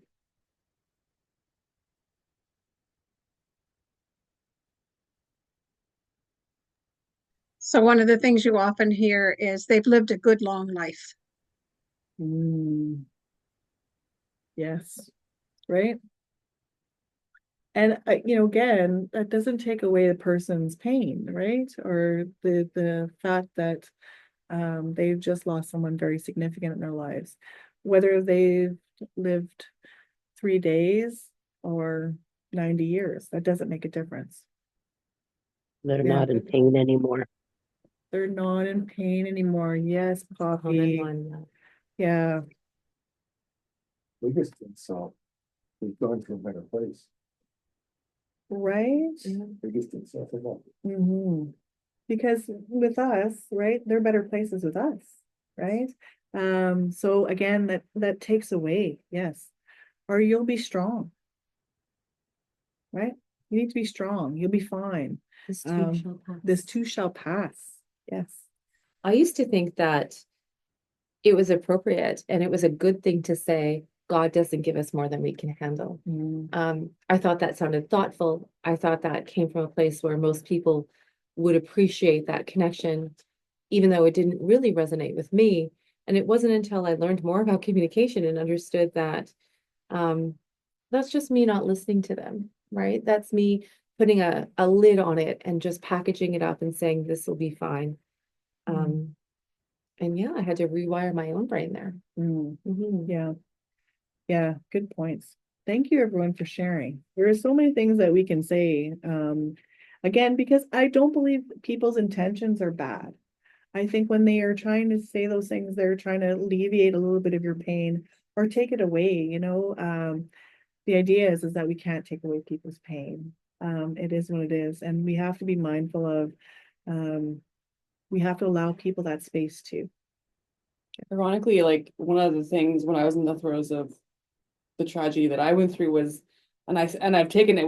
What's one of the gifts that I've carried with me that I've in multiple instances said to people, because they said this to me and I was like, yes, there's nothing I can say to you in this moment that's gonna like match where the pain that you're in or make it any better. Like just acknowledging that there is really no words that are gonna like make this better for you was so helpful. Like ironically, like those words were really helpful to just be like, yes, you get it. You get it, that it's not, there's no like thing you can say that's gonna, No, no. and now I say that to people because I'm like, it's so true. And they feel seen by you. Yeah. Right? and heard and appreciated. Yeah. Yes. I love that. Thank you, Sarah. Yes, we just gotta be so mindful of how we're impacting others. When we're, by being a great listener, I think we're continually working on being a great listener, right? We're continually working on our own journey. It's again something that I hope I've continued to learn and how to better communicate. But I'm going to say that listening and listening well and listening in whole as a whole being, it's something that I've learned that has changed me. Because I am understanding my impacts on you by maybe not communicating so well, but I'm also understanding your whole experience by being active and listening in a way that allows you to open up to me, that you feel heard and valued and respected, right? Again, volunteering since I was 14, I have definitely learned so many different ways of communication, of responding, and I'm continually learning and adapting. And by having those listening skills, you can make something very beautiful happen. I love that, Kim. Communicating through activities. We kind of talked about this, silence is sometimes golden. Active engagement. I have helped support people all through different ways, but the one thing I found is that your presence means everything. Whether that's playing game of cards, or whether that's, we're gonna have an in-depth conversation. If I'm present, I'm showing you that I'm here and my time is for you, right? And I always will ask myself that, whose needs am I meeting here? And don't be afraid to try different ways of communicating. Sometimes, if things aren't going maybe the way I think they should, or maybe I'm questioning, I might say, well, what is something else you like to do? And maybe we can try that, exploring other things that you have in common. You might even find you have things in common and I think the Hospice Northwest team does a great job of that, is teaming you up with somebody that you'll have some commonalities with. So boundaries, this is something as a volunteer, it's really hard to identify your boundaries because you're going to kind of find your way, right? Knowing what time you can give of yourself, knowing what your time limits are, that's something that you're going to set up almost immediately with your client. What are you willing to give? How much time you're willing to give? What are the expectations of the visits? So what is that client looking for? One client I started working with just recently, I found that, I thought we were going to have visits, and one of the things that he likes to do is go outside and have a fresh air break. And I walk down with him, we have a fresh air break, and then he's good, right? He's happy for that kind of interaction. What kind of personal information am I willing to share? This is something I always feel, very mindful of.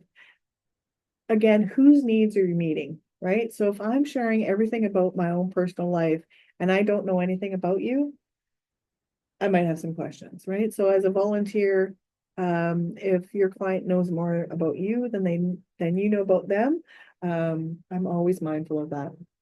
And what tasks are you willing to do? So as a volunteer, you get a lot of information of what you're not supposed to do, right? With that client.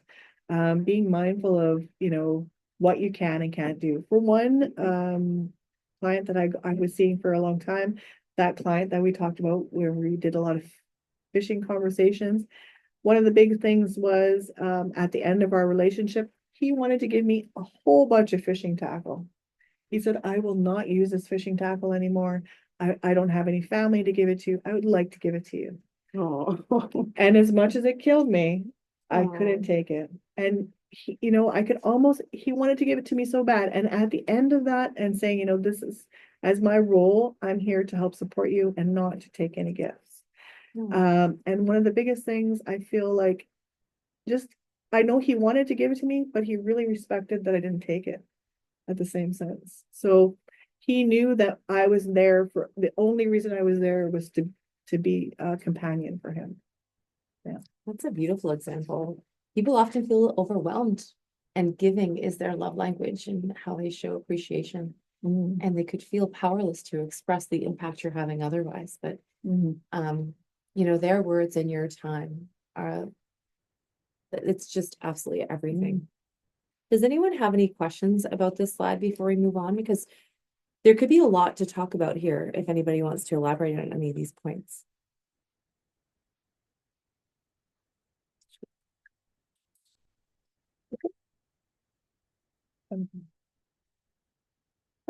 So, when are those boundaries being crossed? When you might become too involved with the client's life. So, the one thing about Thunder Bay or small communities is that we're not very far in separation, right? So we might know a person who knows a person who knows a person.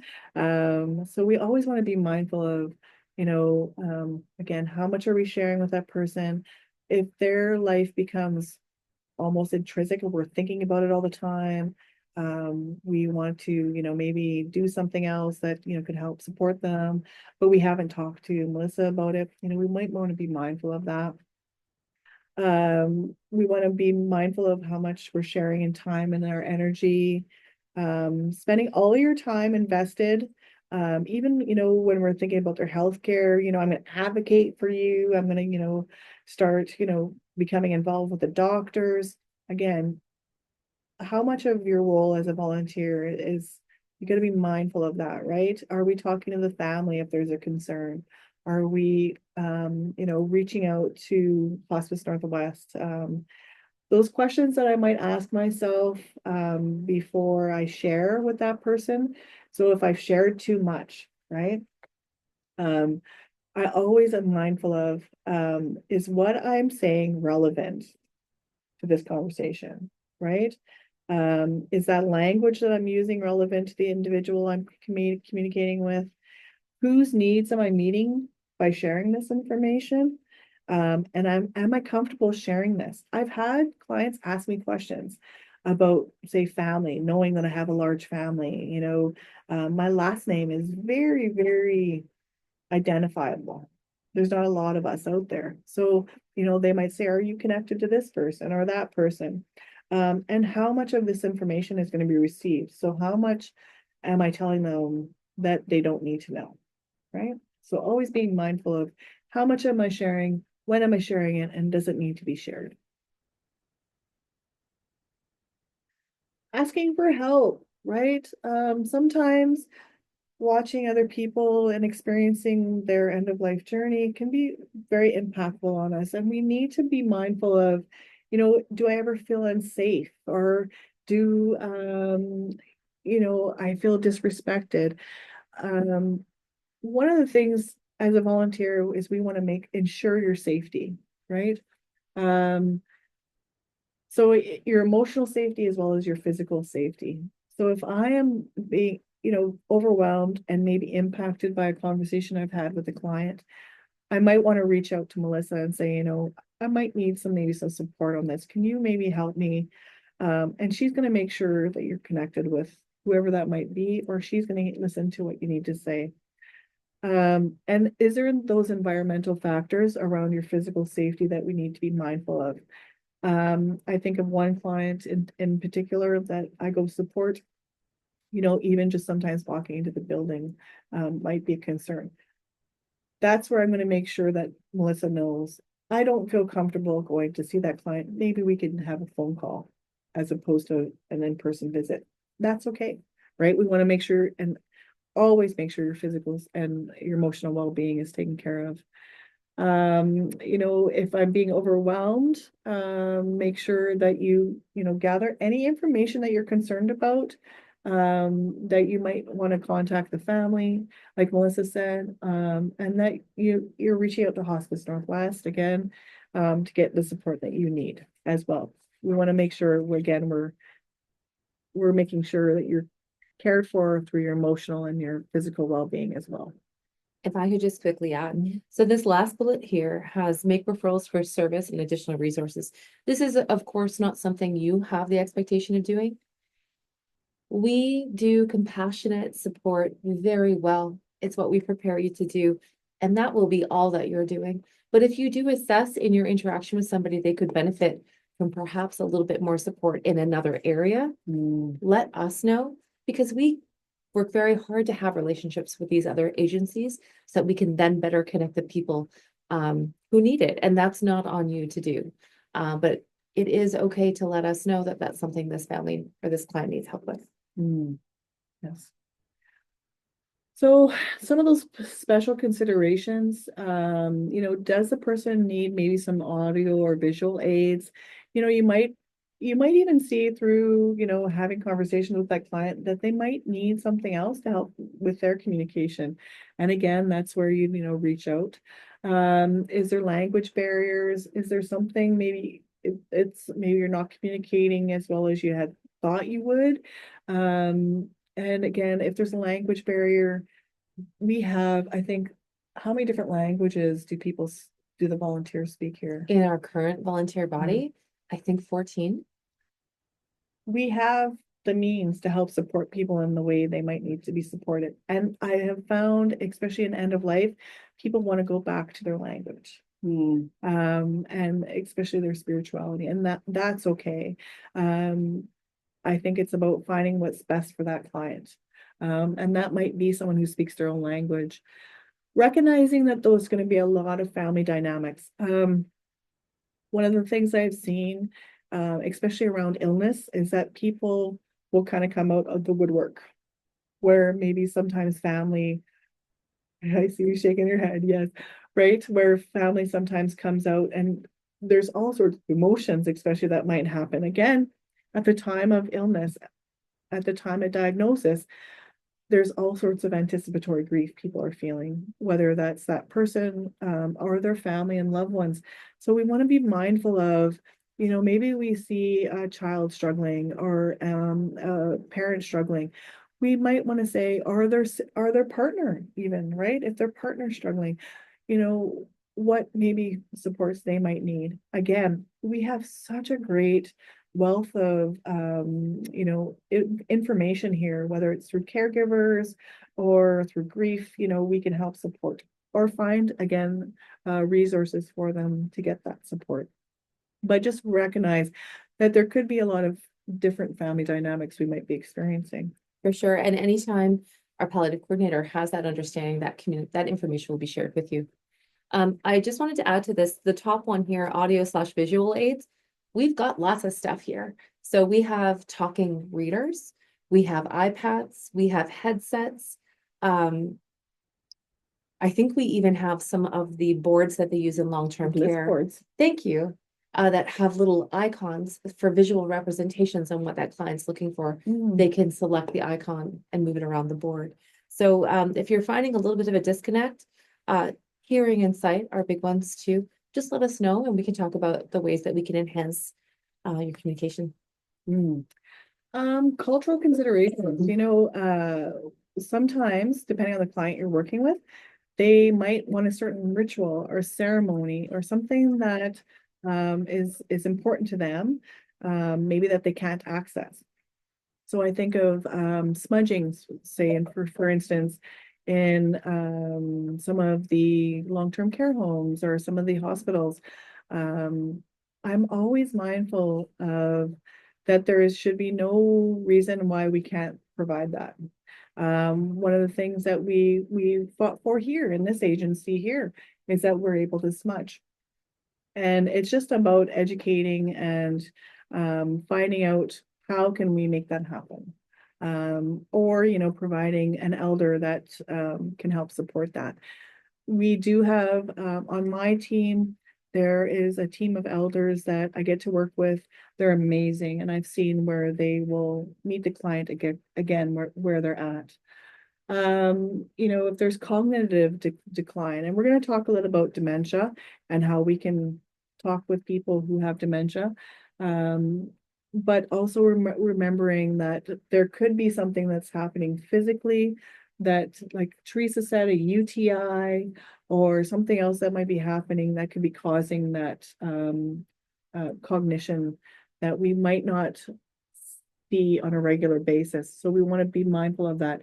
And if we see something that's not normal for that client, we want to make sure that we are connecting with the people that can help support, making sure that that person is okay or investigating it, right? And that physical decline. So as a disease progresses, you're going to see a physical decline. So for instance, my sister who was diagnosed with pancreatic cancer, at the time she was diagnosed, she was very healthy, very robust woman who, could swing an axe like nobody's business. When she was going through her disease, her physical decline became very evident, and it was hard for not only the family to witness, but it was also hard for her to start losing the ability to do things. So it played on her in a lot of ways, and it's just to be mindful of that as a volunteer, that you're going to see changes and that it's very normal as a disease progresses. And understanding that could provoke some emotion from your client as well as they're adapting to this new reality. Yeah. And Teresa, do you have anything to say about physical decline? except for the fact that it's very, very hard to watch, but the client is really suffering both mentally and physically. And I think you always have to keep that in mind that the client knows deep down what's happening. And when the end becomes close, the client sometimes withdraws, sometimes becomes quite a bit quieter and goes into themselves and starts thinking about, you know, what's happening. And they become very sad for their families because they know they're leaving their families behind, especially if it's a client that has young children.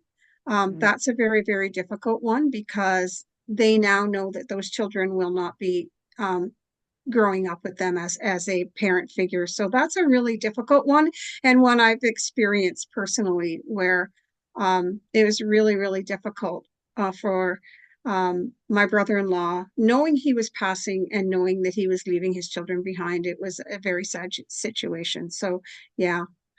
Mm.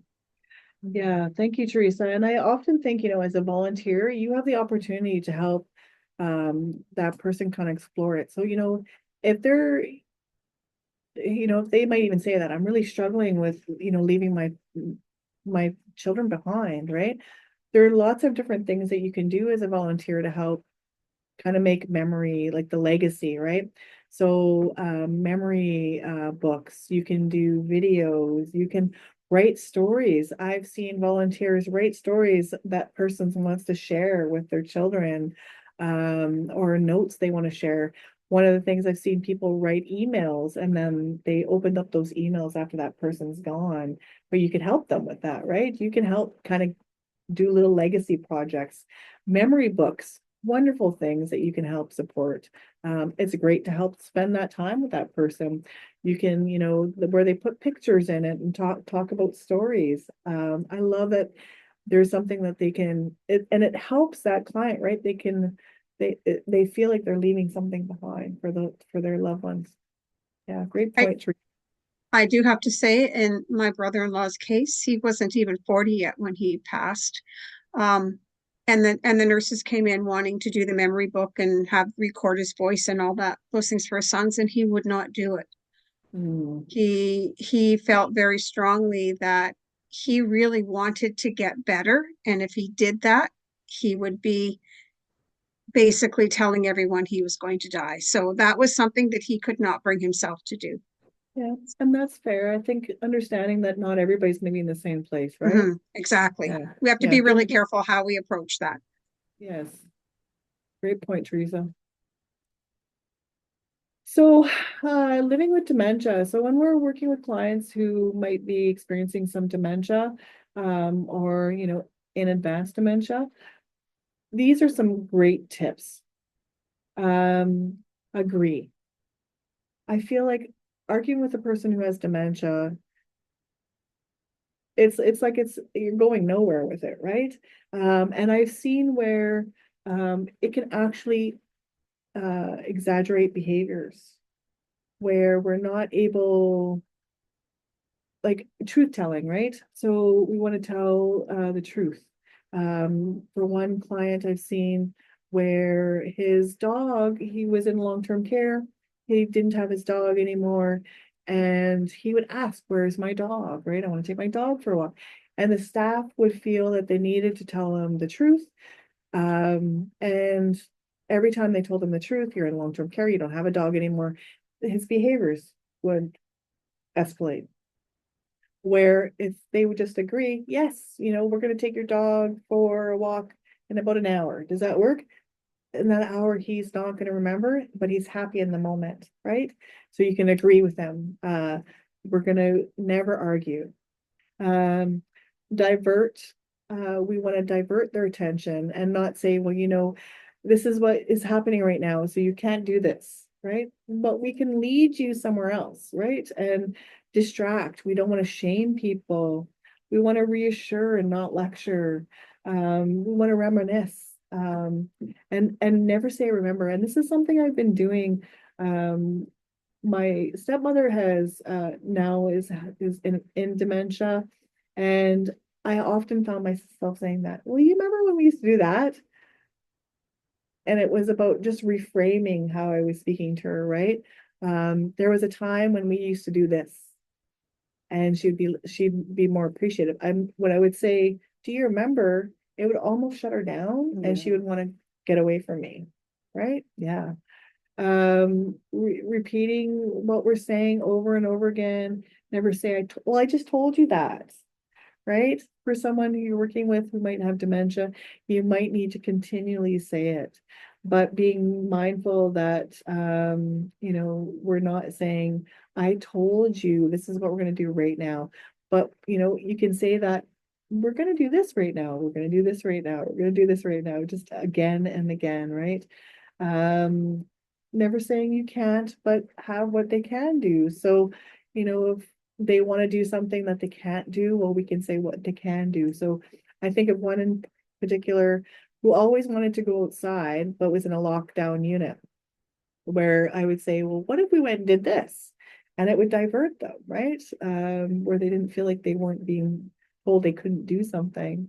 Asking, never demanding, encouraging, and not being condescending, and reinforcing. So never forcing them to do something, Melissa, I know you like to eat popsicles. You want to go have a popsicle with me? Instead of, let's go have a popsicle, Love Melissa. popsicles. I'm there. Mhm. Just a little information about dementia. It's intimidating. It's scary. We don't receive a lot of information about dementia through the HPCO accredited program. So to compensate, Hospice Northwest has partnered with the Alzheimer's Society to add additional educational opportunities to any volunteer. So free of charge, any volunteer in our organization can take gentle persuasive approach training. We do offer it twice a year. It's a full day. So we do it in person, and then there's always a Zoom date as well. And you're always going to know when training's coming up. There's usually a cost associated with that. But again, it's a wonderful partnership. It really does deliver more confidence and more tools for your toolbox And in we your also have relationship with your client. And we also have the forget-me-nots. Yeah, and we also have a team of dedicated volunteers who have come to us identifying that they specifically would like to work with clients living with dementia. Maybe they have that past experience or, a deep well of patience within themselves, and they are signing up for that. So when we have clients, maybe with more advanced dementia, our palliative coordinator can assign somebody from that team to spend time with your client. But anytime you're matched with a client where there's a presence of dementia, you're going to be made aware of that to the best of our ability. And further resources are always available to you if you're looking for a little bit more. Maybe you're coming in between those GPA approach opportunities. Well, we can connect you with more information. Yeah. And I think the gentle persuasion approach is great to take even Oh if you're yeah. not going to support clients. It's in like a that. life skill. Yeah. Absolutely. Mhm. That's how I feel about all of this training. I feel it's a very trauma-informed approach. Yeah, which is, What do you mean? What does that mean?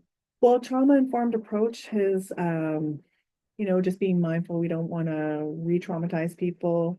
We want to, say their name, how we're approaching them, what does it look like, right? So that gentle persuasion approach and trauma-informed approach are very similar in pathways. And they can just be beneficial I feel like there's so many people that we come into contact with that have had experienced trauma. And I'm not just saying from a client perspective, right? From in a world perspective. That if we could approach them in a different way, I think we would be doing better. As opposed to a non-informed thing. Does that help? Do you guys want an example of that? So how about Kim is sitting there and I would like to take Kim to the dining hall. So I'm going to get Kim up, but Kim's sitting there. She's living with dementia. I'm going to come up to Kim and I say, hi, Kim. How about we go to the dining hall? Dinner's served. I heard they have apple pie. I'm just going to grab your arm here and put my hand here. Okay. So if you want to lean forward, do it. Do it. And then we're just going to up, but like I feel all sorts the of. difference between then me just like briefing her out of the chair, right? That can be dangerous, certainly for clients. let's not get too far out of the lane. That perhaps wasn't the best example because as volunteers, you are never lifting nor transferring an individual. Okay, well, I see where you're going. I've gone too far. I see where you're going. But just Yeah. telling people in advance so that they understand your movements, and the direction that you're taking allows them to be a participant in that. Yes, Yeah. yes. Yeah, and it's really about how we're gonna approach somebody. Just being mindful that, we wanna know where they're coming from. That helps. Mhm. And I think that's actually kind of on the next slide, Melissa. Ooh. So, Well, that's right, we want to approach the person from the front, always being mindful that we get down to their level. So if I'm coming over and approaching you from the top, I always want to sit down beside a person. If they're sitting, if they're laying down, I want to sit beside their bed. Just making sure that I'm meeting them at eye level. And identifying yourself. So I love what you said. Hey, Kim, it's Melissa, right? I'm going to make sure that I'm saying my name, that I'm there to help them so that they're not feeling intruded on. Maintaining that eye contact if that's what's expected. Addressing that person by name, and knowing how they want to be addressed. We have a lot of clients that will have a formal name, but their name is William, but want to be called Bill. Or their name is Frankenfurt, but they want to be called Ed. want not to be called Frankenfurt. But I feel like knowing what they want to be called it's really important that we know what they want to be called by. Present one idea at a time. Again, if I come at you with 15 things I've said or asked, you're going to get that glazed look. They have not even started processing the first thing you've said or forgot the first thing you said, right? So I always want to ask one thing at a time. Hey, Melissa, are you hungry? Always, right? So then we're going to maybe go get some food, right? I'm going to present one idea at a time. I'm going to ask yes or no questions. So, like I just did, are you hungry? Yes, Do you want to go eat? I do. Right? Using our gestures. So, my body and how I come up to a person, I think of one client in particular, I would just go up to and go like this, right? Like this. And they know that we're going to go up and go and do some rec therapy because, we're going to go dance or sometimes it's using gestures because they might understand that and they might have a hard time hearing or using those gestures like I'm hungry, right? And really let the person know that you're going to touch them. So I always let the person know, like Melissa just did, I'm going to touch your arm, right? Is that okay? Always getting permission to touch somebody, never feeling like you can, oh, I love your hair, Melissa, and just going grabbing their hair. Just being mindful that you're not you're invading somebody's space when you're doing that. And it's something that we want to be very mindful of. Excellent. Oh, life goes on. Thinking, that the client knows that their situation can be changed. And like Teresa said, everything's going to be, coming at them and can be very hard to accept. You just want to be so mindful of that and that their experience is going to be sometimes overwhelming to them. And the client knows that. And the client understands that they're going through a lot. And so we need to be as understanding and really meet that person where they are at, right? Never undervalue the time that you're spending with them or the impact that you have with people. Because sometimes, again, just even being present and being, in the room with that person and letting them know that there's somebody there is sometimes all that person needs. And I've seen that for sometimes family can't be here. So, they ask that the volunteers sit with their loved one. I've done that and sometimes just sat there and was able to support that person that way. And that family knows that there's someone with them. And that's a big thing for staff too, because for some staff, they sign up to come into healthcare because they want to care for people and find it's all about the tasks. right? Where they would love to be able to sit with the client. So to know that they have a volunteer to do that is sometimes it's helpful for the staff too as well. And we see that in the demographic of our volunteer body, where we get a lot of retired healthcare professionals at the end of their career who want to then spend that client facing time that they just didn't have perhaps before, right? Yeah. Yeah. And your words and presence can have such that healing power. And I can't say that enough. I've seen that time and time again. You're gonna get a lot more than what you think you're given, but it's a beautiful thing to be a volunteer. All right. And your key messages. So hopefully from this presentation, you heard that listening is that really active, engaged process. So when we're actively listening, we're in it, right? And we're mindful of our presence and how we are presenting ourselves. We're mindful of our body language and how open we are to having those conversations. And presence is more than just, again, a warm body in the room. But being mindful of how am I bringing the energy into the room when I come in there? Where am I at? And how comfortable do I feel walking into the room right now? Communication, again, it doesn't have to be formal. You can have all sorts of communication by, interacting through a game of cards or a game of Yahtzee. Because I've had some pretty engaged conversations through Yahtzee. I don't know about yourself, but define or communicate your boundaries. So what are you comfortable giving as a volunteer? I think, knowing that and especially having those communication with Melissa on what you feel comfortable with, who you feel comfortable delivering, your services to, and how comfortable do you feel in any given moment? So if something happens in any kind of visit that you have with anybody, you can reach out to Melissa and say, I'm concerned that things kind of went sideways. That's okay. That's what Melissa's here to do, is to support you.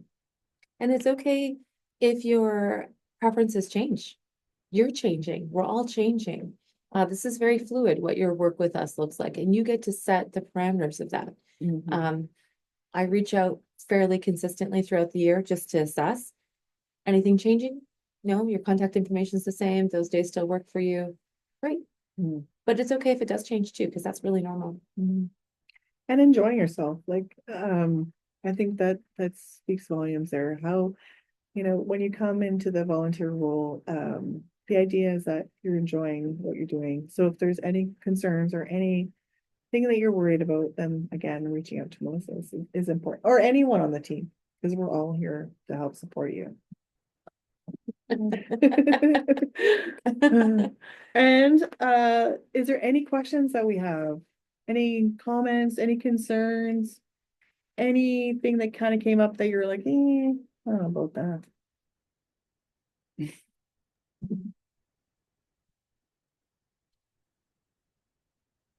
Does anybody want to share the questions if you've written them down from earlier on, or?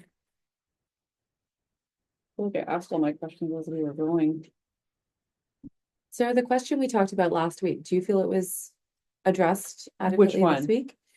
There was a question of, when is it appropriate and how do I know if I should share personal history if it aligns with someone else's experience? Yeah, I think so. And I think it's just becoming clearer and clearer too that that's just going to be a case. That's just going to be something you learn how to feel out too. Yeah. Right. And I think too, the focusing on the intention of who is this for? That's probably a really good one to think about. I feel like I talked a lot in this. I apologize. No, Oh, thank you. that's Does anybody wonderful. else want to talk? That's wonderful, because I think, you just never know how much, again, personal sharing you should do, right? But Yeah, that internal compass of intention, I think, is going to be really key. I think checking back in with that a lot. And Yeah. seeing as you're sitting in silence so much, not filling the void, you'll have plenty of time to do Sure it. will. Sometimes. Sometimes. That's fair. But when you're talking about body language, I'm sure, it's all across the layers and And that's because I trained myself not to use my hands because like you, I talk with my hands all the time. But so I had to train myself because work got rather upset with me talking with my hands all the time. Oh, no. I had to train myself to hold my hands, or hold my hands, or hold my hands, or hold my hands. Different things, just so that I stop. And that's one of the things that could become an issue if somebody has learned a response that doesn't go with what you expect from body language and from what you're seeing. It's as you mentioned, reading the room. You go into a room and you said early on about a room that was cluttered and it cluttered. Well, you might go into a living room and it's cluttered. You go into the bedroom and it's perfectly neat. Which one represents them? And you don't know that until you've talked to them for a while to find out where their head is or where their family is. Like they may have a family that's keeping that room spotless and clean, but they may prefer the living room. Yeah. And you don't know that until you've started talking to them and learning about them.